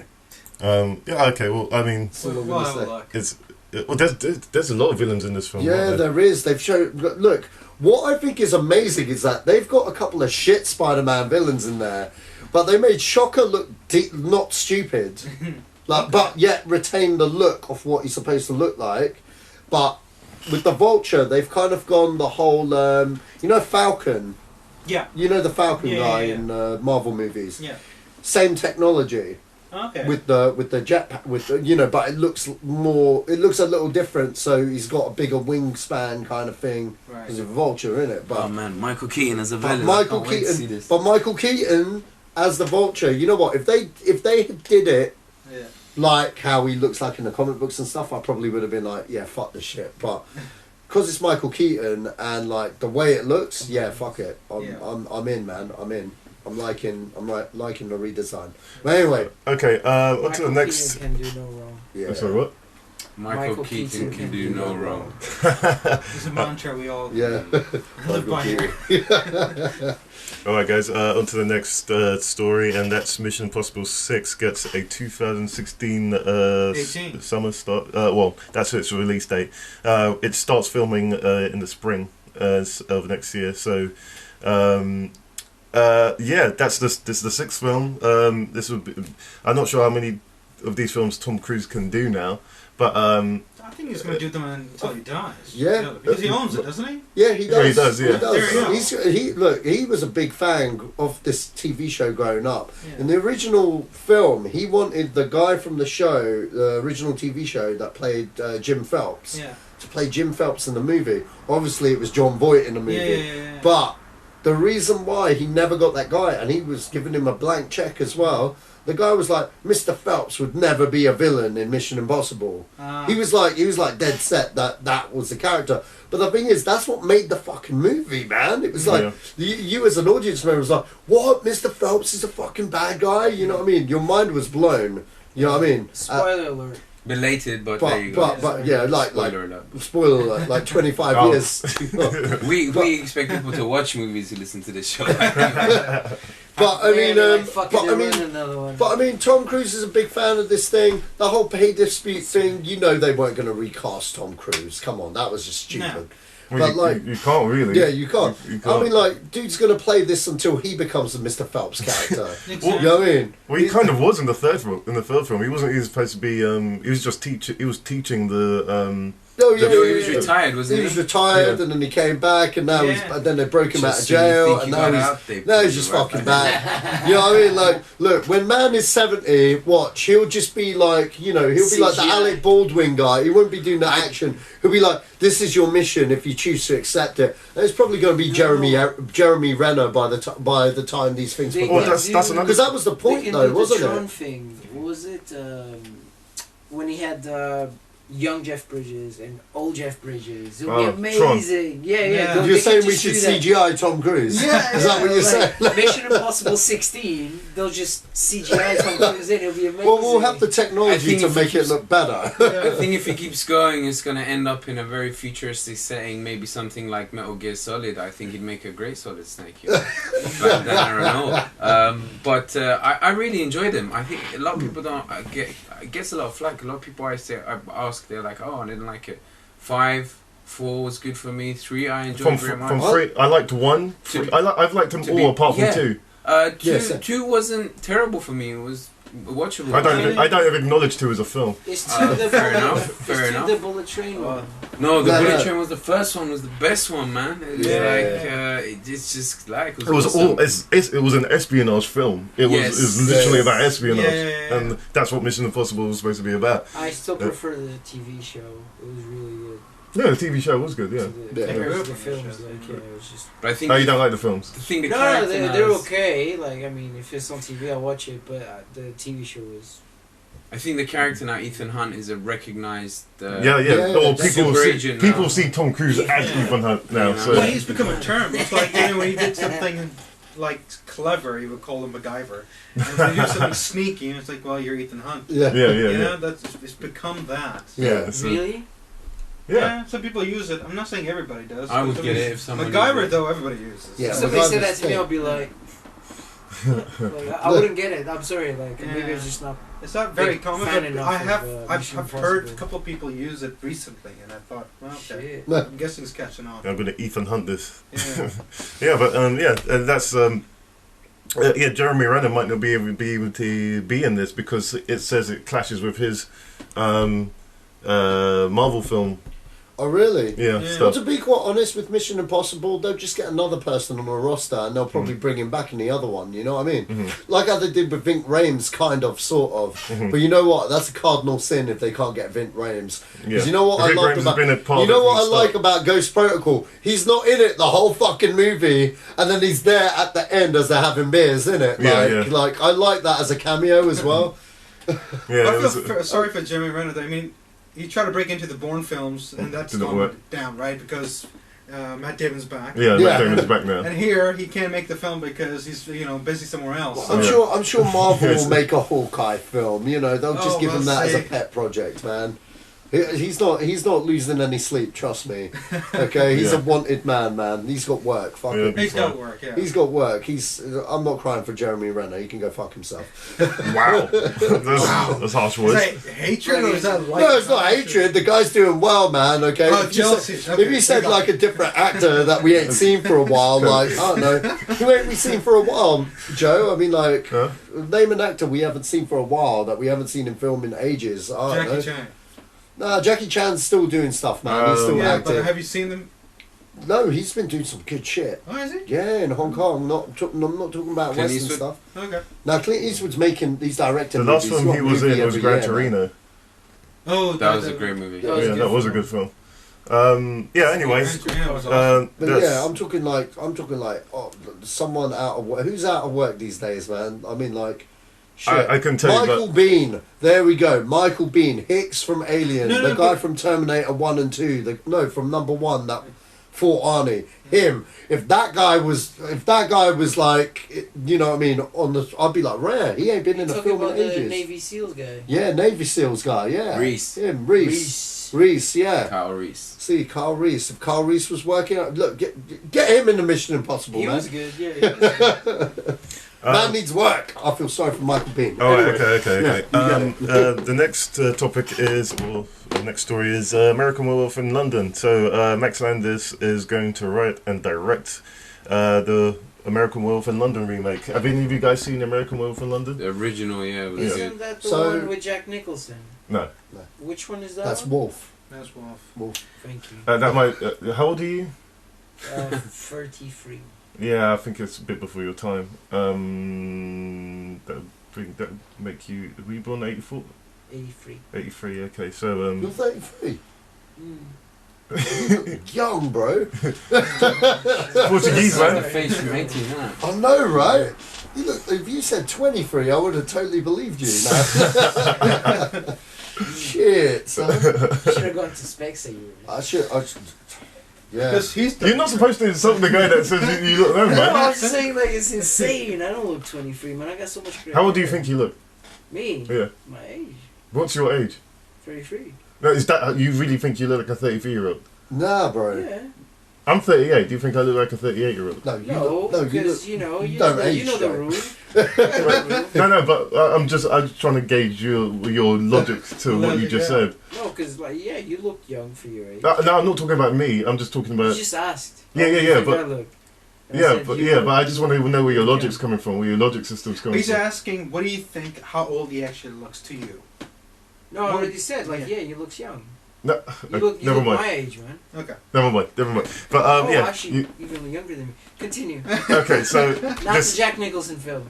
Yeah. But I think I've seen this film a long time ago. Yes, it's quite an old film. It's quite an old film, but it's a comedy / a horror film. How would you describe it that way? Like a. Yeah, it was one of those things that came out, and people did like watching them. It's like watching something like what was that? Leprechauns. You laughed at it, even though it was horror. Yeah. It was one of those type of things, and I had the unfortunate luck of watching not this. I mean, I watched this, but I also watched the stupid Paris one. Oh, the Paris. That was even awful. I never saw the Paris one, but I think the interesting about this news is Max Landis, yeah. So he's remaking his dad's work, yeah. Mm. All right, interesting, man. He's taking his dad's film. Have you seen it? Yeah, I've seen it. I thought it was a good movie. I thought it was a bit more horror. There was elements. There was funny lines in it. I don't think it was much of a comedy. It was more drama, horror. Yeah. I liked it. I liked the visuals. I the wolf transformation thing. That's like iconic moment in cinema. I think that was the only horrific part, really. It's a good. I guess it's. Would you call it a hammer horror film, Satch? I wouldn't call it a hammer horror. No, it's kind of skirting on the boundary. It didn't have enough frights, I think, to be a hammer horror. I haven't seen it in such a long time, but to me, I'm very curious to see what this remake looks like because I don't feel that it really needs to be remade, to be honest. But if anyone's going to do it, it might as well be Max Landis' son. So go figure, man. If no one else has anything more to say on that, I'm going to jump to the next subject, and that is Robert Redford. You guys know who Robert Redford is, right? Oh yes. You don't. Okay, so Robert Redford is said that he's going to do 2 more films and he's retiring, and so Robert Redford's like from the golden age of, I say golden age. Is he now? Oh, he's in probably 70s. Yeah, 70s. Yeah. He was in Butch Cassidy and the Sundance Kid. He's Didn't in. he do that Castle film or something? Castle. Yeah, the one he's in prison, but it's a military prison. They build a little fort in the middle. Yeah. It's called Castle something or something Castle. No, I don't think so. No, he's right. He's right. I can remember the name of the movie. He was in Captain America: The Winter Soldier, wasn't he? He was the bad guy. Yeah, he was the bad guy. Right? Yeah. And he was in he was a colonel or something. He was jailed, and it was a prison that was basically used to be a castle. And the movie is actually called The Last Castle. The Last Castle, okay. It was made about 15 years ago. But yeah, you're right. He made it, right? Did he make it? I'm not sure if he made it, but he was definitely in it. Yeah, it was like no, he did not make it. No, he did not make it, but he was in it. Oh, and Matt Ruffalo was in it, and James Gandolfini was in it as well. Wow. Yeah, I've forgotten that. I've not seen this film before. Oh, it's good. I always liked Spy Game. Spy Game was good. Spy Game was good. I thought what I liked about it was really good because you had. Is that a Tony Scott film? Yeah, that's a Tony Scott film. But you had him and Brad Pitt, and Brad Pitt was always a star. Mm-hmm. But this was like one of those films that was cementing Brad Pitt as a serious go-to guy. Mm-hmm. Yeah, you know what I mean? I can remember when he was Legends of the Fall Brad Pitt. All guys would be like, "Fuck him," you know what I mean? Yeah. Fuck this pretty boy. And then Seven came. And then Spy Game came, and all these, and then people warming up to Brad Pitt. You know what I mean? But like DiCaprio, Titanic, and Romeo and Juliet. Most guys would be like, "Fuck DiCaprio," but now we can't say shit about DiCaprio, man. DiCaprio is like fucking. I think he was really good in that. Really good, man. But Robert Redford, I think the best movie from him that I loved was Sneakers. Yeah. Oh, Sneakers. Sneakers was good, It's old man. school. Oh, dude. That is old school. Sneakers. He was Sneakers, man. This was really familiar, was it? It's Yes. like a hacking film. It's got like. I think it was Scarlett the original Johansson's in hacking it. film, wasn't Is it? she? Mm-hmm. I think it was the original hacking Where is film. it? Was there another film before Scarlett that? Johansson's in Regarding it. Really hacking young and all Scarlett that. I mean, this is Johansson. way Is it? back. I'm This is checking when it now. I don't think any of us knew what hacking was. I can't think of any film before that. Maybe The Yeah. Net, but No, that, With Sandra Bullock. yeah, that's right. yeah, no, that was way later. No, yeah, but I think so. Yeah. Sneakers is an early '90s movie. Yeah. When did That's Hackers come out? Like think 92, 93. That, because that was. You mean Hackers? That The was actual Angelina Hackers Jolie, or right? Hackers Yeah, the movie? film Yeah. with. Oh, Was it Angelina Jolie was in it? Yeah. I'm not sure. I think Yeah, Angelina Jolie, and it had Johnny That tall Lee guy. Miller. What's the really tall guy? But Oh, yeah, yeah, no, yeah. he's retiring, but he's concentrating on more directing. That's Right. what he said in an official kind of like capacity. Yeah. Yeah, Hackers. Okay, 5. A couple of years later, then. Well, any of you gonna miss him? Yeah, man. Well, the thing is, he hasn't was done sick in the Marvel universe, man. Yeah, so I yeah. guess he's always got work Yeah, Yeah, because he didn't die in that film. true. Spoilers. What was But he the hasn't come as a major. What He was the main bad guy lead in to a movie Winter for a Soldier. while, You know the so- businessman Yeah, guy. no, I guess so. You know yeah. the corrupt so he has slowly business guy disappeared. that trained Nick Fury. There we go. He's meant to be part of Shield. S.H.I.E.L.D. You gotta watch the Marvel movies again. Sometimes you miss people after years. So you go like, was he in it? I'll be Like, honest, there's like, so many people in those movies. You keep on forgetting who's in them. Yeah. Well, there's so many of them now. Yeah, exactly. Now they're you can't even count them on 2 hands anymore. Well, yeah. Well, whatever if he's directing, then that's good as well. At least Yeah, he's well, not. At least he's not leaving the film industry altogether. So that's great. Okay, on to the next story. Jackie Chan is finally gonna get his Oscar for an achievement in film, and if So it's like a lifetime achievement. Yeah. yeah, that's right. Yeah, Okay. and so if my friend Imran was here, he would have. Yeah, he would love to talk about this story for hours. He loves Jackie Chan. He thinks that Jackie Chan is God. yeah, essentially. And Literally, in his religion, you shouldn't idolize shit, but you know, he totally takes. Speaking He of totally God, take it. Armor of God was awesome. Oh, Yeah, mate, yeah, yeah. Armor I of love God number is. two. oh, that's brilliant, man. Armor of God is fantastic. Shall we start? What is it when a fan goes crazy about something? Oh man, go all the way, man. Do it. Where do we begin, man? Mills on Wheels. That's not even that. Oh, that's mate. really later in his. That's really late. Wait, What's his early Wheels stuff? yeah, that's Meals on Wheels is his early stuff. Yeah, No, Wheels on it's Meals. earlier stuff Yeah. like Drunken Master. Drunken Master. That's his early stuff. Snake and Twinkle, Eagle twinkle, Shadows. little Twinkle, Twinkle, Little Star. Yeah. I think, My Lucky Stars is another one. Yeah, that's right.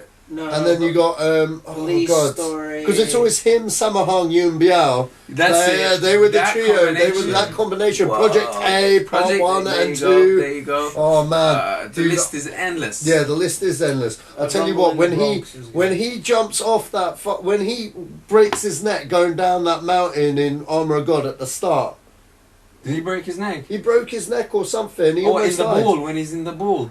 Yeah. He breaks. Oh, yeah. I'm not surprised. Is he actually in the Yeah, ball? he's in the ball, Oh, my bro. goodness. It's like a Zorb ball. No, he almost died doing that. They got the outtakes. Got a hole in his head from doing that You movie. got, there's the outtakes. So it's at the start of that. But the start of that scene, he's got long hair.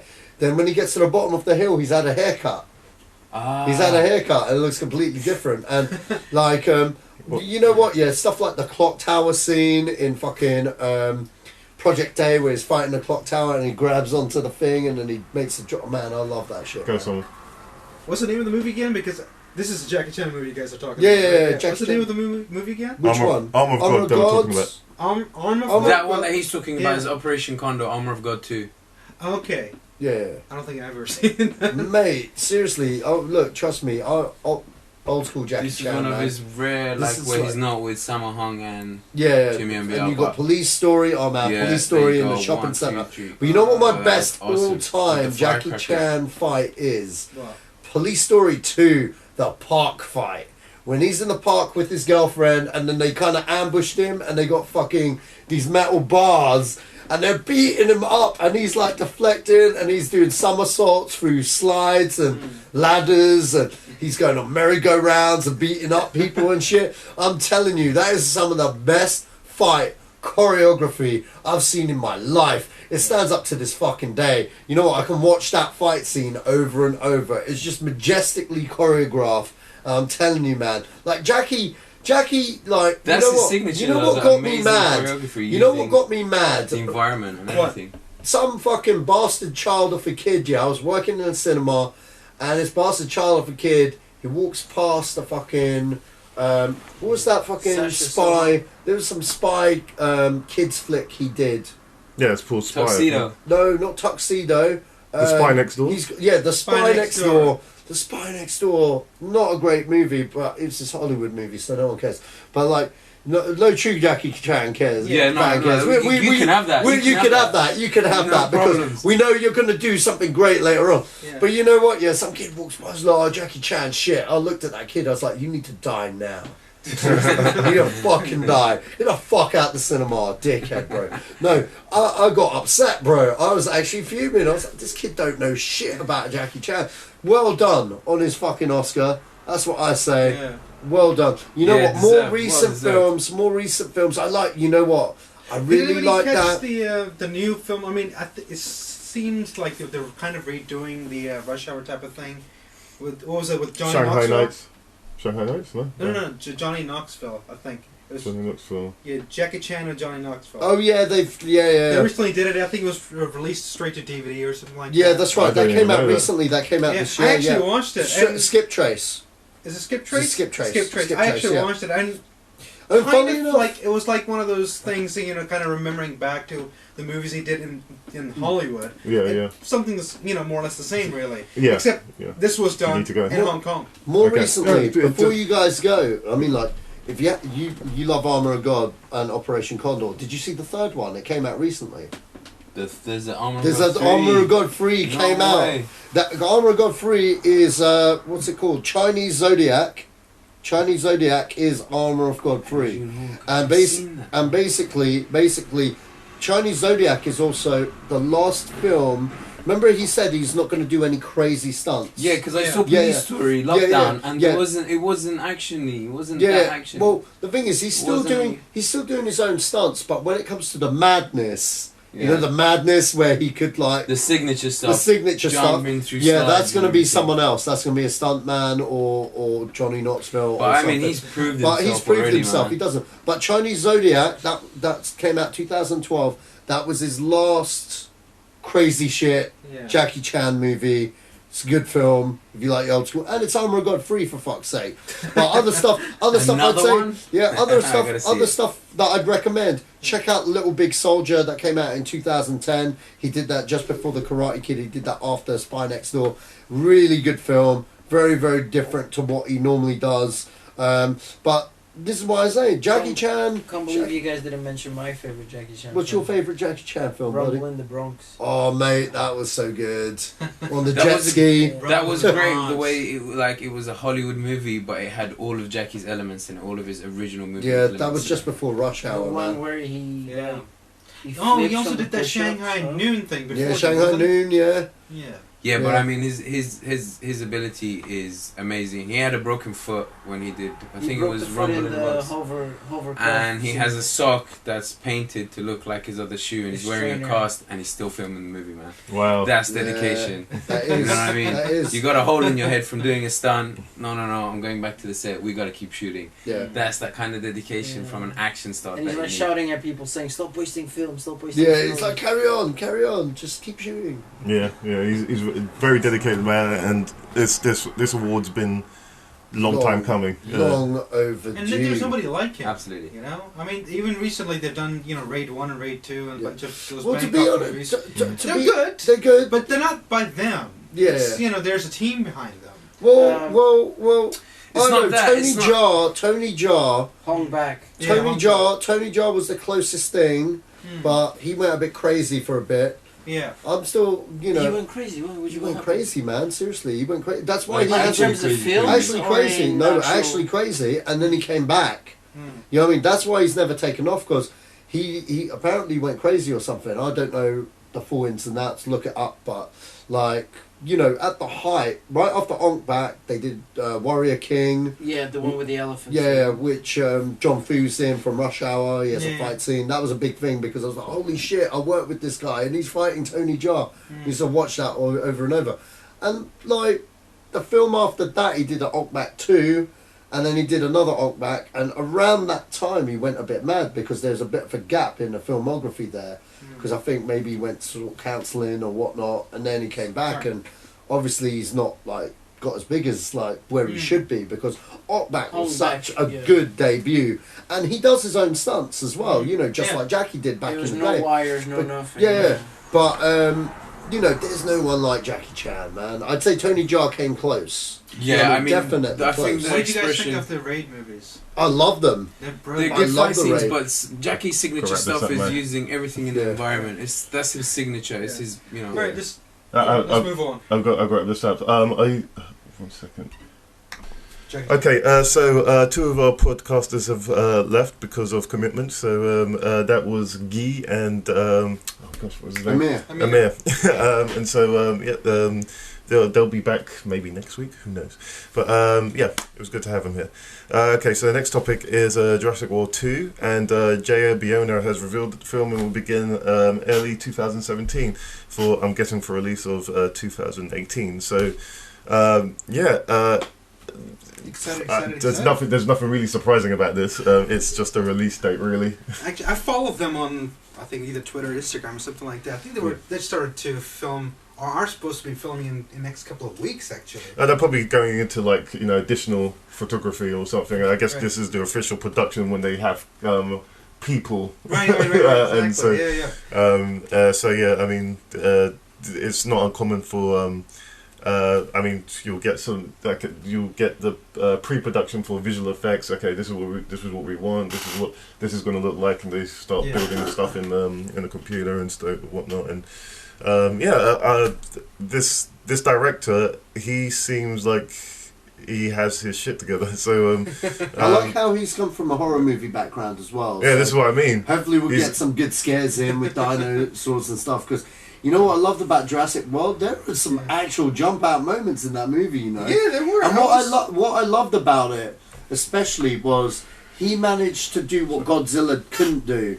He gave us that big brawl, monster mash at the end. Yeah. And the fact that it was one continuous shot as well. Yeah. That was such a smackdown, man. I loved it. I loved that brawl, man, because that's what I wanted from the fucking Godzilla movie, and we barely got that. You know what I mean? But even the new Godzilla, that's what I'm talking about. Oh, right. Yeah. That it was literally abrupt. You know, here he is, there he is. Oh, they're fighting. Oh, he's dead. Yeah. Oh, he's not dead. He's gone. And that was it. Yeah. You know, and you basically watch a pretty girl running around looking for her, her husband who was messing about. I mean, really. But this Jurassic World, I think, when it comes to reboots, best one. Yeah, but that's the thing. It's not technically a reboot. You're right, actually. Sorry, go ahead.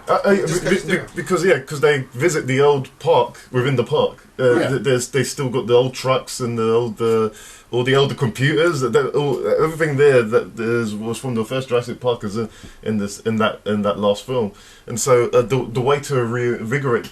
It's because it is kind of a reboot. Yeah, I should. Well, let me go back to it. It's like it's rebooting the franchise itself. Yes, that's what I meant by it. Yeah. Like not the story, but the franchise, and it's a lot more alive, isn't it? I mean, when it comes, obviously the technology and obviously the actors are maybe younger, but the story itself was a lot more entertaining. You had a bunch of really young actors. You had, now well-seasoned actors that now we all know and heard of. Yeah. And then you have new blood when it comes to production, director, and storytelling. Yeah. So everybody's new and everybody's playing with it, and I think they enjoyed it, and it shows. Yeah. I mean, and the director is a big fan of the original, and that always helps. Yeah, because always helps. You saw where his commitments like to making it, giving it the right balance of action, but with what's the word I'm looking for? What does Spielberg do with his films? You mean like integrate action with the storytelling, or no. I forgot the word. The word has just left me. But yeah, in terms of what I expected from Jurassic World was exactly what I got. I was totally satisfied with that film, and just the fact that they're moving on, that they're hopefully, I think they're taking it out of the park because you can't do the park again. So, I'm hoping it's the idea that I thought it was, which was not military based, but the whole world has a very similar problem. It's a different world. It's the big thing that you need to be scared of is random dinosaur incidents. Like dinosaurs jumping at you from the side of the alligator attacks. Alligator attacks. Like you mean to say now is like you no longer know where the danger is because it could be around the corner. Yeah. It's not like because you're at the park, at the theme park where the dinosaurs are, you can be in danger. Yeah. You can be in danger anywhere you are. Yeah. At home. And don't just change the dynamic completely. Satch, you're dying for something to say. Yeah, do you think they're going to do like a Dino Riders thing where the military weaponise these beasts and they got them on and they got missile launchers and stuff on Triceratopses and stuff? And I would say that's the third one. That'd be some crazy shit. Oh, so new director's done a couple episodes of Penny Dreadful as well, which Penny Dreadful really was liked. Penny Dreadful was really good. Yeah. It was just what I mean. John Buchanan, he's done a lot with Guillermo del Toro. So this film cost like nearly 200 million. Is it 200 million? It costs, and so it made like over $1 billion at the box office. So but almost even $2 billion. But that's the old director is a different one, isn't it? The one who did Jurassic World. He's the one who's doing now Star Wars. Yeah, yes, that's right. Yeah, he's doing episode 9. Yeah, and this new guy is the one who's been doing what I call horror movies. Yeah, that's right. Yeah. Colin Trevorrow, he's just living La La Land at the moment. Yeah. He's just like, holy shit, I'm directing the Jurassic Park movie. Holy damn, I'm directing a Star Wars movie. I'd love to be in that guy's shoes for a day. I wouldn't. I would. No way. I would. That's like it's the not just pressure from the studios, and everybody working with you because all their livelihood depends on you. Yeah. Right. It is the pressure of that small number of billion people who will threaten you. Screw up the franchise. Now with Jurassic World it was different because he was reviving it. Yeah. And people were still 50-50 about it until they went, wow, that's actually quite good. But Star Wars has already got one hit in the bag. Right? Yeah. And there's one coming. And he's the third one in from this particular line of movies. And it's a lot of pressure. I think with Star Wars it's probably easier to direct one of those anthology movies because you can just do anything with them and be anyone and no one can tell you shit. Or give you shit. I'm quite sure that somebody is telling them shit. Yeah, of course, but like, there's more room to be creative and stuff. Whereas if you deal with the Skywalker saga, people tend to be a bit more shut up, man. But anyway, we're diverting off point from Jurassic World. Yeah. I think it's going to be great. I can't wait. Putting Sam Neill or Jeff Goldblum in there, please. Sam Neill. Considering what Sam Neill said a few weeks ago, I think he'll do it if the story's right, but he doesn't seem interested in being any. I think I saw him on TV recently when he was promoting his movie. That's. I think it's the same thing we're talking about. He doesn't seem keen, but Jeff Goldblum seems to be up for anything. Well, Jeff Goldblum will do anything. Yeah. I remember, there's a particular society differences when it comes to North America and Europe, where you have actors doing commercials, Yeah. And in Europe, it's normal and doesn't mean anything. When in America, some A-lister actor, according to them, who is an A-lister, right, does a commercial, is always criticized about it. It's like, he does a lot of movies. Why didn't he do a commercial for? And Jeff Goldblum was one of those actors, known for his great work, but he did tons of commercials. Yeah. And people didn't really see him the same way until he disappeared for a while because he was here in the UK. Yeah.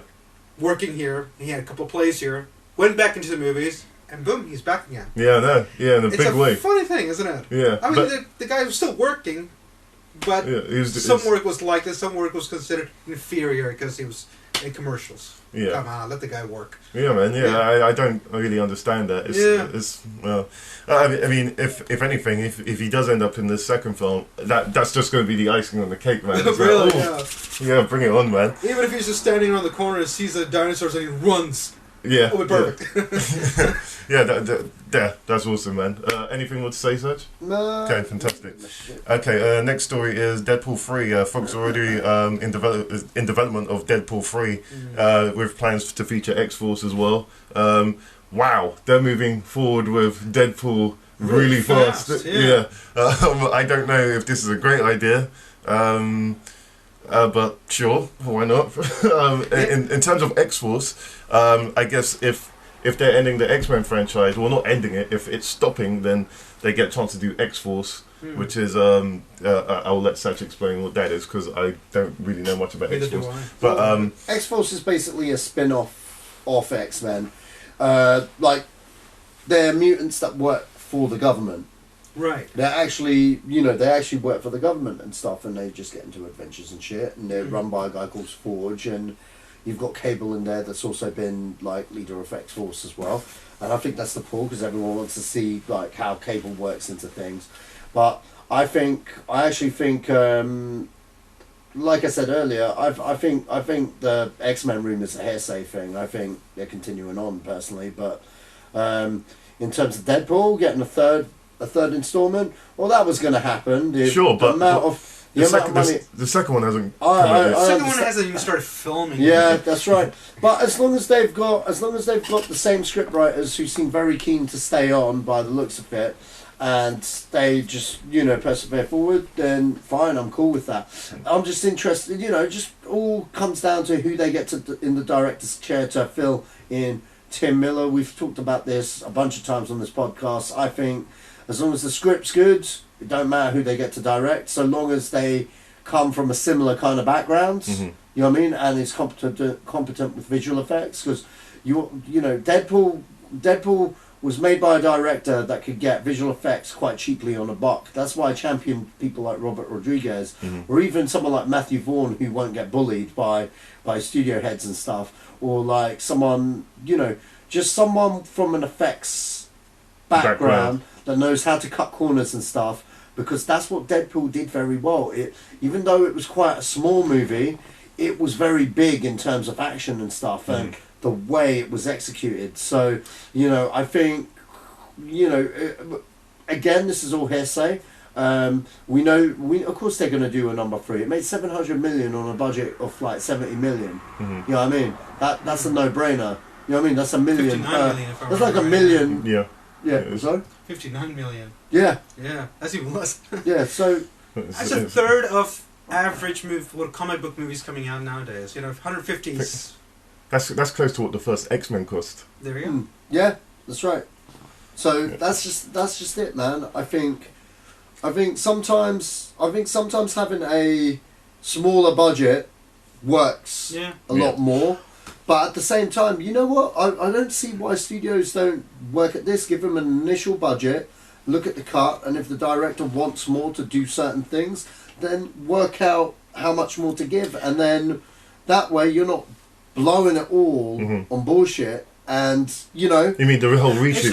But that's the thing. If you look at what it called Deadpool, because the budget was small. I mean, still 59 million is a lot of money. Yeah. But I mean, because when it comes to, let's say, UK movies that we've seen a lot of them brilliant ones, they come with a budget of 10 million. Yeah. Of course. That's like small 13 budget. million. That's small minute. budgets, and you can do well. Yeah. And you can only do well when you have the right stuff. That is the right people, the right story, and the person who, a director or the producer who sees what they see, and also can add on to it. So you can see the Deadpool. It was literally a 4-segment movie. Yeah, it was actually. Right, the highway scene, the last scene, the origin scene, and of course the interaction scenes where he's interacting with other characters, and that's it. Yeah. There's nothing else to it. Well, it actually cost 58 million. Sorry, 58 million. 58 million. I am corrected. And it actually, so it's even less. It's even less, but it made 782 million. Almost close to 800 million. So you That's know, insane. I knew I saw 700 million in there somewhere, but you know what I mean. Like That's insane. That's insane amount. Insane. That's an insane amount of money considering how You much. still have to remember the amount of what I call marketing they must have spent on. Yeah, probably at least. And they did a lot of viral, so we were chatting about it before. Right. Yeah, that's and right. Yeah, a lot of money was spent on that, but because it was done from their own platform, that is TV and so on and so forth, they must have saved money on that. But they did spend quite a bit of it on it as well. But then again, that's like 700%. Yeah, if not 800% profit. Yeah, well, I mean, I for one, if they keep the quality up with all of these films, then throw them out as much as you can. Have a story. A lot of these comic books try to avoid the stories and create a plot and do that, Yeah. And then they don't meet the 800 million and they get all sad. They spent 300 million about. Well, in that sense, more power to you folks. I hope get through Deadpool 2 first, then we'll talk about 3. But okay, so that's the end of the news topics. The main story is reboots. Okay, so do you think reboots are necessary? I think, for me, reboots have thrown us into a well where we are not we're not telling new stories. We're not going after new writers. I mean, there are millions of people writing beautiful stories all the time. I mean, you look at any bookshelf at any newsagent these days, and you'll find one at least, which is quite decent, if not brilliant, that can be seen in a movie format. And instead of doing that, we're just going back in a cycle of just redoing something we've already told. Yeah. Yes, sometimes they'll do brilliantly because I mean, brilliantly they retell it beautifully, but at the same time also make money. Yeah. But the other times they're just doing it because they know this particular character or particular story is well known and well liked. If we just tell it again with a bunch of new people, we may be able to make another lump of money and not worry about what we need to do later on.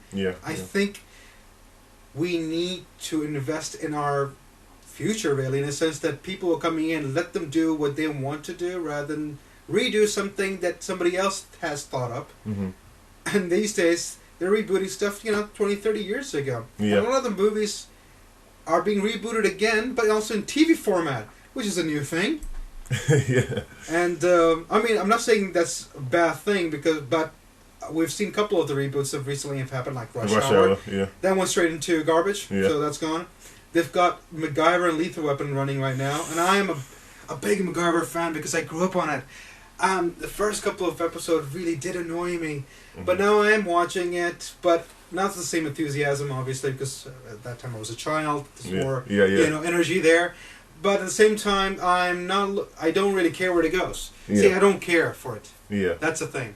When it comes to Lethal Weapon, there is something nice about it because there's something they've caught the energy that the two characters had, and they're running with it. Let's see where it goes. Do you think the guy who plays Riggs is got the same energy that Mel Gibson had? Not really. I don't think anyone could. He's a bit sober about it, but see, they're just showing him doing absurd things, but Mel Gibson, the character, was not just doing absurd things, he was doing it at high energy, as if he had taken in like a kilo of cocaine and went nuts with it, And that was the thing about it, because he was so undependable. You didn't know what he was going to do next. And that was a great thing about it. But see, there was that particular energy going through a movie. It's like 2 hours. You see it and you come off the high and you're happy about it for like a couple of months. I don't think you can get that intensity in a show. If you do, brilliant. But you have to do it again and again and again and again because American television goes up to like 20 episodes. That's 20 mini movies. If not, let's say 10 mini movies, 2 hours long each. That is a lot of energy. A lot of creativity. You will get slumps. So it's a balancing act. Let's see what they do. But I find reboots at the moment, I mean, they've been fun for me because I've been watching stuff that I've watched before by new people. Some of them good, some of them not so good. I'm quite sure a lot of people have, especially when it comes to let's say, big reboots, let's say Star Wars and so on and so forth. They're not reboots, they're reboots of franchises, but people are very passionate. Okay. So, why not come up with something new? Yeah. Let's see what new we can do. Let's try to do something maybe that our grandkids could reboot. Sach, what do you think about reboots? What do you think they're necessary? Do you think the culture of reboots is... I think it's a case-by-case thing. I mean, like, when they redid Batman, okay, that was called for. You know what I mean? That was called for. Now what they're doing with the Batman franchise now, that's also called for because of the way they handled the last franchise. So I give a green light to that. But something like the Amazing Spider-Man films, when they came out, you know, that was an unnecessary reboot. You know what I mean? That was just them just being tight-ass bastards and didn't want to pay fucking Tobey Maguire and Sam Raimi what they were owed. You know what I mean? It was quite literally that.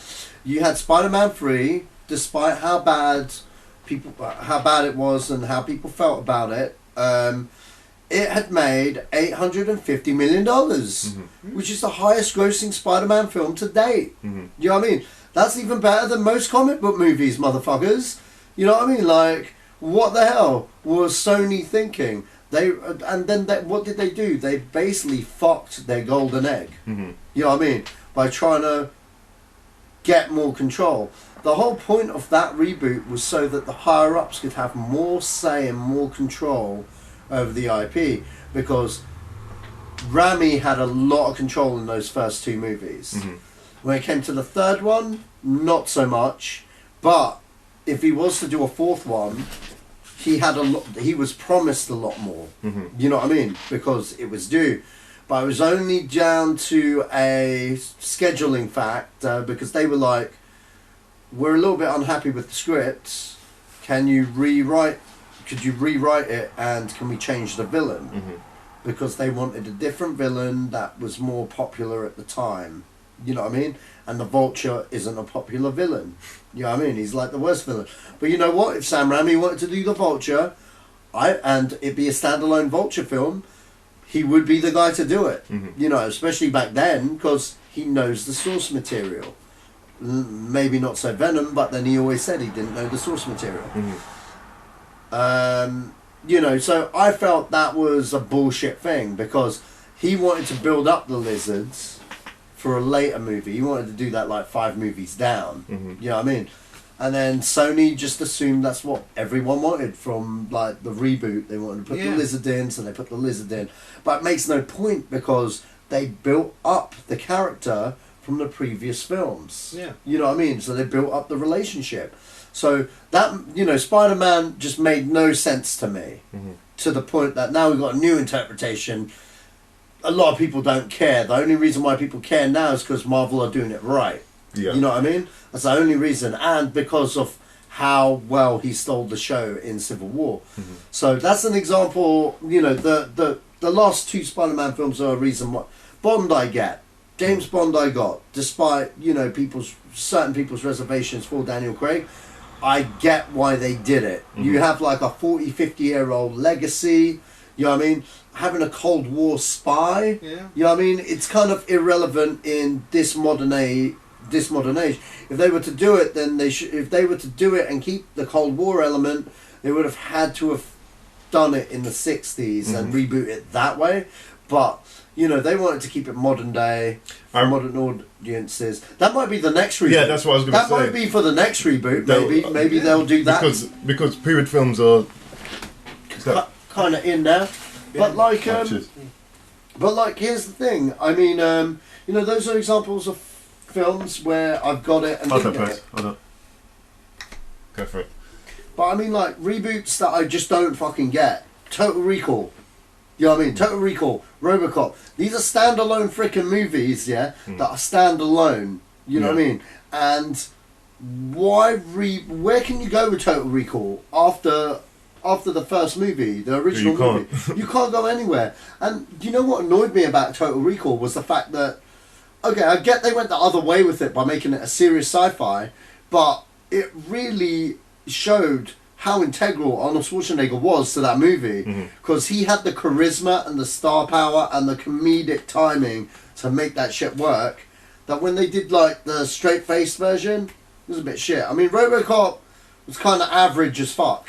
But you know what I mean, like I got why they did it toward when I saw the whole thing towards the end, and I was intrigued to see a second one, maybe. But if you gave me that RoboCop and old school RoboCop, I'm not gonna watch. You know what I mean? And that's just not me as a fan, because I've proven this. I've shown two people, you know, both versions, and they're like, wow, the original's fucking better. You know what I mean? Because like.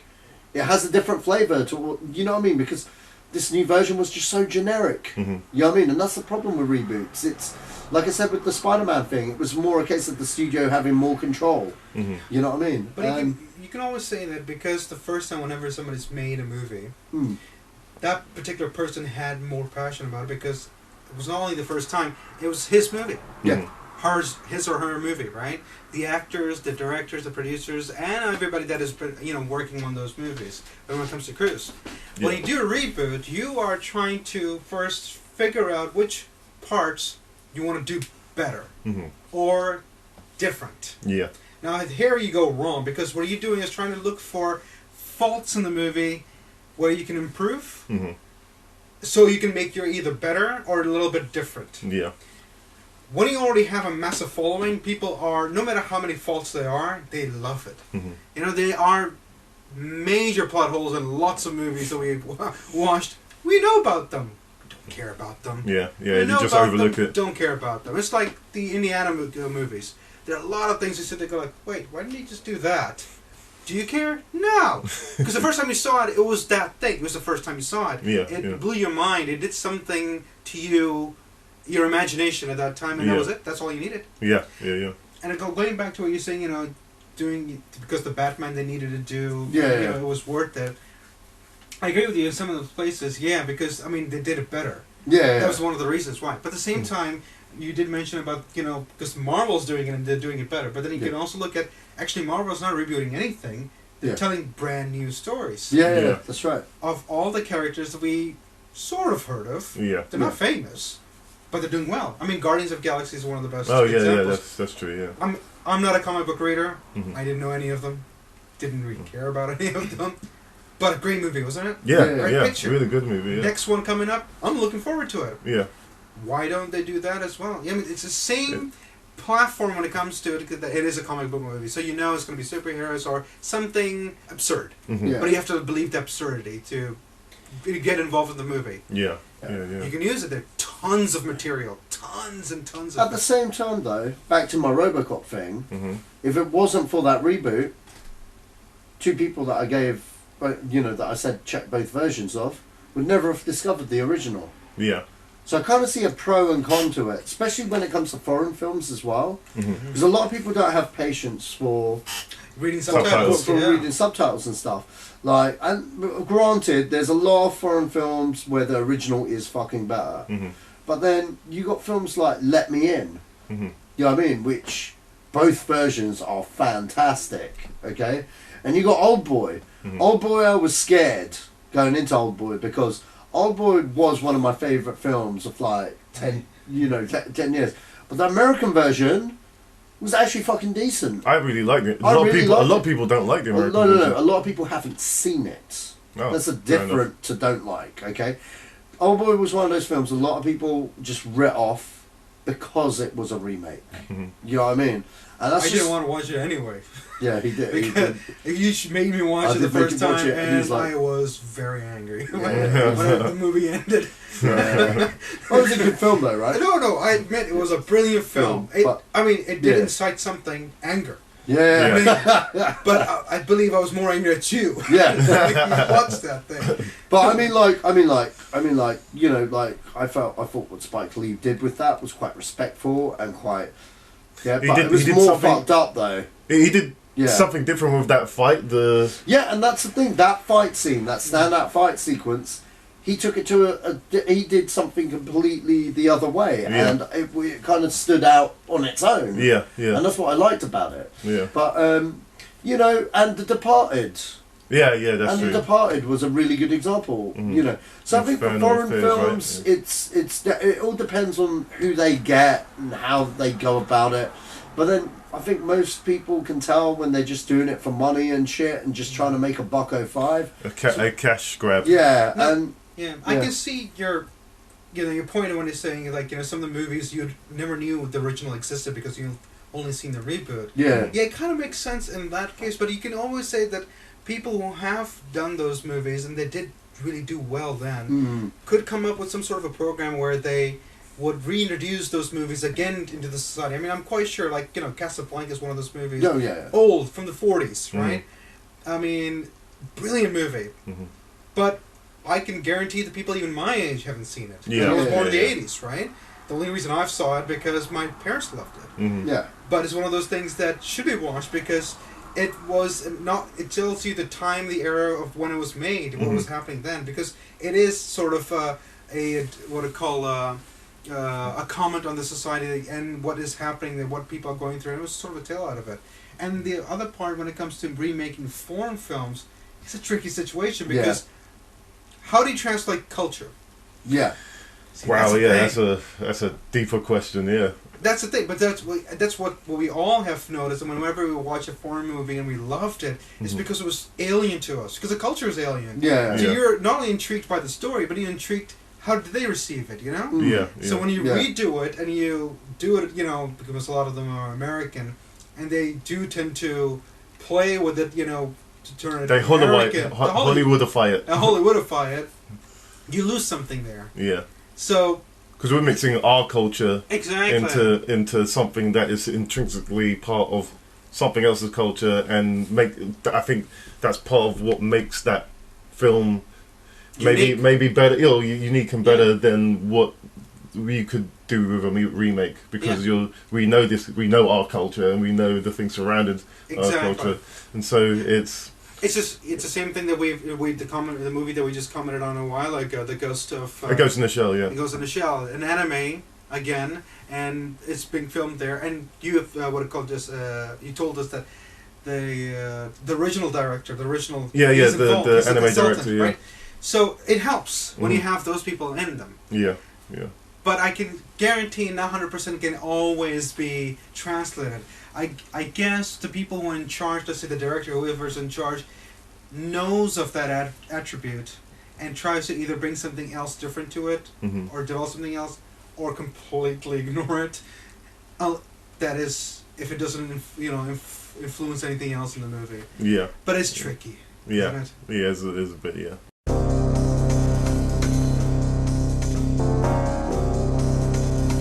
So we're going to skip Old Whitney and we're going to go to films opening this week. And there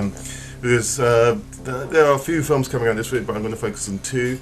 One is Fantastic Beasts and Where to Find Them. That's in 3D. It's directed by David Yates and stars Eddie Redmayne and Colin Farrell. And there's an anime film that looks like it's going to go up for an Academy Award for Best Foreign Film, I think. It's called Your Name. It's directed by Makoto Shinkai. This film's being widely released on November 18th, and that's the first. It's the first time in a long while an anime film has been in a cinema in this capacity. I mean, I don't think people really know what Your Name is on this panel here. Well, mine is Sacha Allari, and we'll go from there. Don't worry, man. Don't worry. You just bamboozled me. I don't know what's going on. So basically, what films are you looking to out of both of them? Would you go to watch any of these films that are on the list today? Well, yeah, I'd go check them both out. I think I've never really been the biggest Potter fan, but I've seen them all, and I just kind of feel obliged to kind of see where these Fantastic Beasts are at. I mean, I downloaded the Pokemon Go app. I mean, if Pikachu shows up in this movie, I'll be like, there he is. But no, seriously, David Yates, he's got a full-time job for life in Potter World. I hear he's signed up, and she wants him personally for the next 5. Wow. Yeah, because they've just greenlit 5 more. And and he's now the Potter guy. He's been the Potter guy for the past 4 movies. So, you know what I mean? And he hasn't... The only other film he's done outside of Potter, it was that awful fucking Tarzan movie that came out this year. Oh, jeez. Yeah. So, you know, he's playing it safe. I've heard good things about this thing. I've got like one friend that's already seen it, and she said it was amazing, but it's her demographic. She's a big Potter fan, so I'm not going to be let down by it. We'll have to see. I'll check it out. What's it? Your Name? That sounds intriguing. I've not heard of this movie. I haven't seen the trailer, but I'd like to check that out. So basically, the reason I know about it is because it's got Academy Award interest. Yeah. So right. There's no anime film that I know of, apart from a Miyazaki film, that has ever had Academy interest, or maybe Ghost in the Shell, maybe to a small amount for best foreign film. I don't think I've ever seen anime film listed on the cinemas before. I mean, back in my day, when Manga Entertainment used to release anime films a lot. I mean, Akira, Ghost in the Shell, and there's a few other films as well that were released in the cinema. But back in the 90s, it used to happen a lot, and then it stopped. Yeah. And this is the first film, beyond the Miyazaki film, that has had. I mean, you see the posters for this film in the train station. I think I have noticed the title, Your Name. That's right. Yeah, it sounds familiar because I think I have been reading it around town. Yeah. I don't think I was noticing everything else. It's two kids standing in the field, and they're looking. Looking out into the distance. Again, I'm intrigued to know if it's got Academy Award recognition. Then there's got to be something to it. Something to it. Yeah. Those are the films that are coming out this week. Question: did you talk about The Arrival last week? No, we didn't. Okay. That came out last week, right? Yeah, that's right. Yeah, I missed that out on the list. Yeah. Well, that's huge. I'm hearing that's amazing. Yeah. Yeah. It's been chock-a-block this weekend. The Arrival. Really? All people are watching is The Arrival and Doctor Strange. Because Doctor Strange started off, it did well, but, in terms of like Avengers money, it wasn't, but it's the whole word of mouth thing with the Marvel movies. Because once they saw certain cameos, everyone's connecting the dots and no, it's one of them, let's go see it. You know what I mean? Quite literally. I actually met a guy that was like, I didn't know it was one of those things, so that's why I've come to see it. It was like, okay, dude. So, that's for the casual audiences out there, But I think they've, just drunk the Kool-Aid and watched it. So you'll see a spike in Doctor Strange, definitely. But The Arrival is killing it. Arrivals is something that I actually want to see, but I haven't had the chance yet. But Fantastic Beasts seems interesting. I saw the trailer when I was there last night when I was watching Doctor Strange myself. Intrigued me the first time. It looks interesting. Yeah, interesting. Harry Potter's weren't any of my things, but I did end up watching them. I have actually been to Harry Potter and fallen asleep. But I've watched them just because somebody I was with definitely wanted to see it. Yeah. This one seems like it's going to be a little different, but also maybe I'm wrong in this. Maybe I'm right, but it seems like the writer herself is more involved in this. Is she? Yes, she is. She's writing the seems like screenplay. she's hands-on. She's actually writing the screenplay. And she is writing. She is co-writing the screenplay with the guy that wrote the screenplays for the other ones. So she's co-writing the screenplay. So but she's very hands-on in Potter throughout from the very beginning. Because she said she'd only sell the film rights as long as she's very involved in production. She's producing the movie as well. So she's. Because I really got annoyed, but every time I came back watching a Potter movie, my mom said, "Oh, it's different than the books." It's like, well, stop reading those books, Mom. It's for 4-year-olds. But she loved them, so there you go. Okay, well, those films come out on November 18th, so look out for them, and that's it.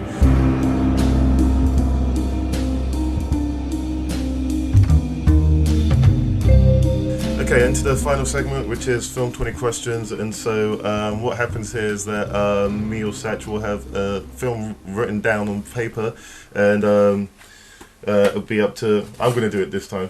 Because I've been doing... This guy's been torturing me for the past 2 weeks. What I'm going to do is I'm going to have a film written down on paper, and Sach and Sol will have 20 questions to guess what this is. So they can ask me if, for instance, if there's a specific actor in it, I can say yes or no to that, and that's how it will go until they guess the film. So here we go. Are the yes or no questions? Yeah. I can only say yes or no to it. Oh, right. Yeah. That's what I meant.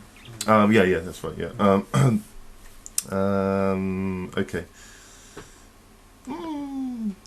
No, it's too meta. I'm never gonna get that.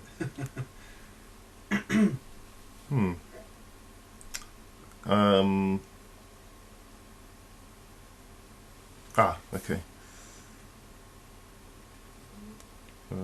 Okay, go for your guess. Alright. You first. Is this a film that's been around in my lifetime? Yep. Okay.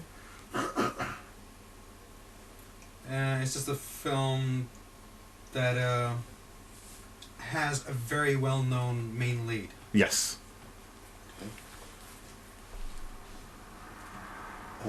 Is the director a famous director, like a powerhouse name? Yes. Okay. American film? Yes.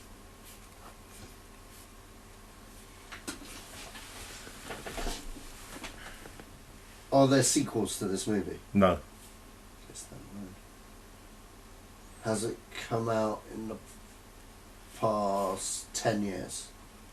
Yes. No. A little bit more than that, but close to. It's in the 2000s. The main lead is a guy? Actually, there's two. The two. Yeah. So okay, is it a couple of guys or a couple of girls, or a mix of both? It could be. So it's a mix.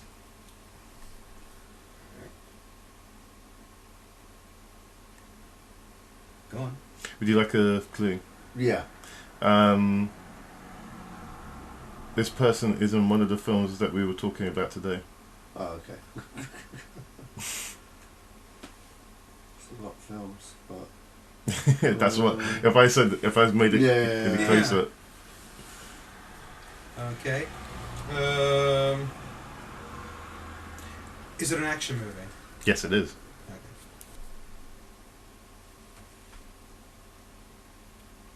Okay. There's a name in my head, but I'm not sure if that's true. Because I don't know if the director's a powerhouse, honestly. Yeah.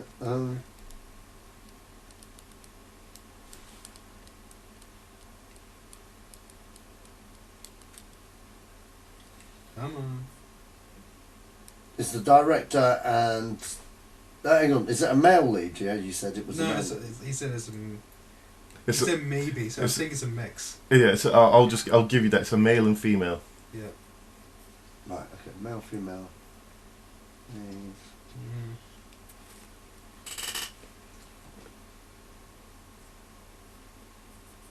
Come on. Alright. Is it Mr. and Mrs. Smith? Nope. Damn it. You've got 10 guesses. Oh, right. 10 more. Questions? Questions, yeah. Alright. That's that action. Is it action? I'll give you another clue.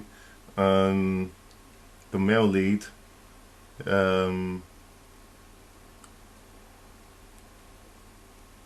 was in a Danny Boyle film. Oh. You can't use technology, by the way. Alright, fine. Island. Oh, fucking hell, yeah. I thought that the minute he said Danny Boyle, but I was actually thinking, nah, it can't be the island. Oh, man. That's what happens when you give too many clues, man. Yeah, but the thing is, this film isn't that well known, actually. Yeah. It's not the most popular Michael Bay film. Yeah. And so I thought, okay, that's... If you could get the director, then you could get the film because he hasn't done that many films. But if you've got the actors and actresses, like Scarlett Johansson and what's his name? Ewan McGregor. Ewan McGregor. Then that would be a thing. So well, that's a very underrated movie. I quite enjoyed it. I need to watch it again because I haven't seen it in years. Yeah, neither have I. But I think I caught it on TV the other day, and I caught it halfway. And the only thing I remember was the fact that the people were grown for it to be basically harvested for parts, right? For that's right. Yeah. That. I think it's just the way it was marketed. It didn't really fall right at that moment in time. It was a good idea. Yeah. But I'm not sure it was well executed. Yeah, well, I guess that's the thing. What Michael Bay does, if the script is good, then the film will be good. But he doesn't really care for scripts, does he? I mean, it's very hard to tell these days. Look at his work. Were the scripts of this movie? Well, I won't really blame it on Michael Bay. I mean, like I said, if the script's good, it's good. Look at Bad Boy, fantastic script. The Rock, fantastic script. Pain and Game, good script. The Transformers, first Transformers film. First Transformers film, great script. His last film, The Soldiers of the Benghazi. Oh, right. Great script. Rest of his movies, fucking cutting bollocks script. Oh, I like Armageddon. Yeah, okay, Armageddon wasn't so bad. Yeah. I actually liked Armageddon. Because again, Oh, J.J. Abrams. Yeah, J.J. Abrams, but he wrote it. Yeah, he wrote it. But the thing about all of his movies is that the focus on scripts is not as heavy as on everything else. Yeah. The bigness of the scenes. The spectacle. It's all spectacle. Yeah, the spectacle, the impact of the scenes. Yeah. I mean, they could make absolutely no sense whatsoever, but you wouldn't care for it. Yeah, all of his films are very connected. Deadpool. Yeah, I mean, no. See, that would happen. I will be one of those idiots, with a sign outside going. But they've got great script writers. Yeah, that's true. But the thing is about him is just that it feels like he's a studio man. He's a studio man. So he will do the work. Yeah. And he's working. So for that, you can't say anything bad about him. But sometimes you just go like, don't you feel irritated when people go, really? You did this? Why? Yeah. Well, that's because he didn't have a script for Transformers 2, 3, 4, well, maybe even 5, even though they say they have a writer's room, but, But that's the fun thing. These days, a lot of times you'll hear projects being announced, but then everybody will say, I'll start developing the script. And you just go like, wait, how have you said yes to? What have you said yes to? You just said yes to a title. Yeah. Oh, that's all it takes sometimes if it's a known franchise. Exactly. Yeah. So, but sometimes you go like, well, that doesn't necessarily mean it's going to be great, is it? Oh yeah, of course. All of us when we work, we really want to know what the work is before we actually sign on. Well, that's Michael Bay for you.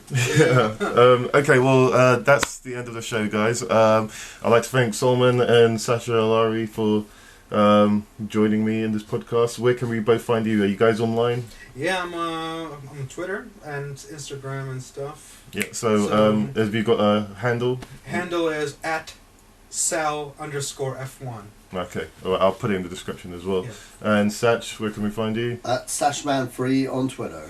And you can find Zedos Gang on Facebook and Twitter. Just put in Zedos Gang and you will find the feed. And if you want to write into the with an email, it's the address is, I forgot the address, podcast@zedosgang.co.uk. Just write into that with anything, even if it's a bad comment or a good comment or just a question about the show, just feel free to write whatever you want. And if it's to read something out on the show, we'll read it out on the show.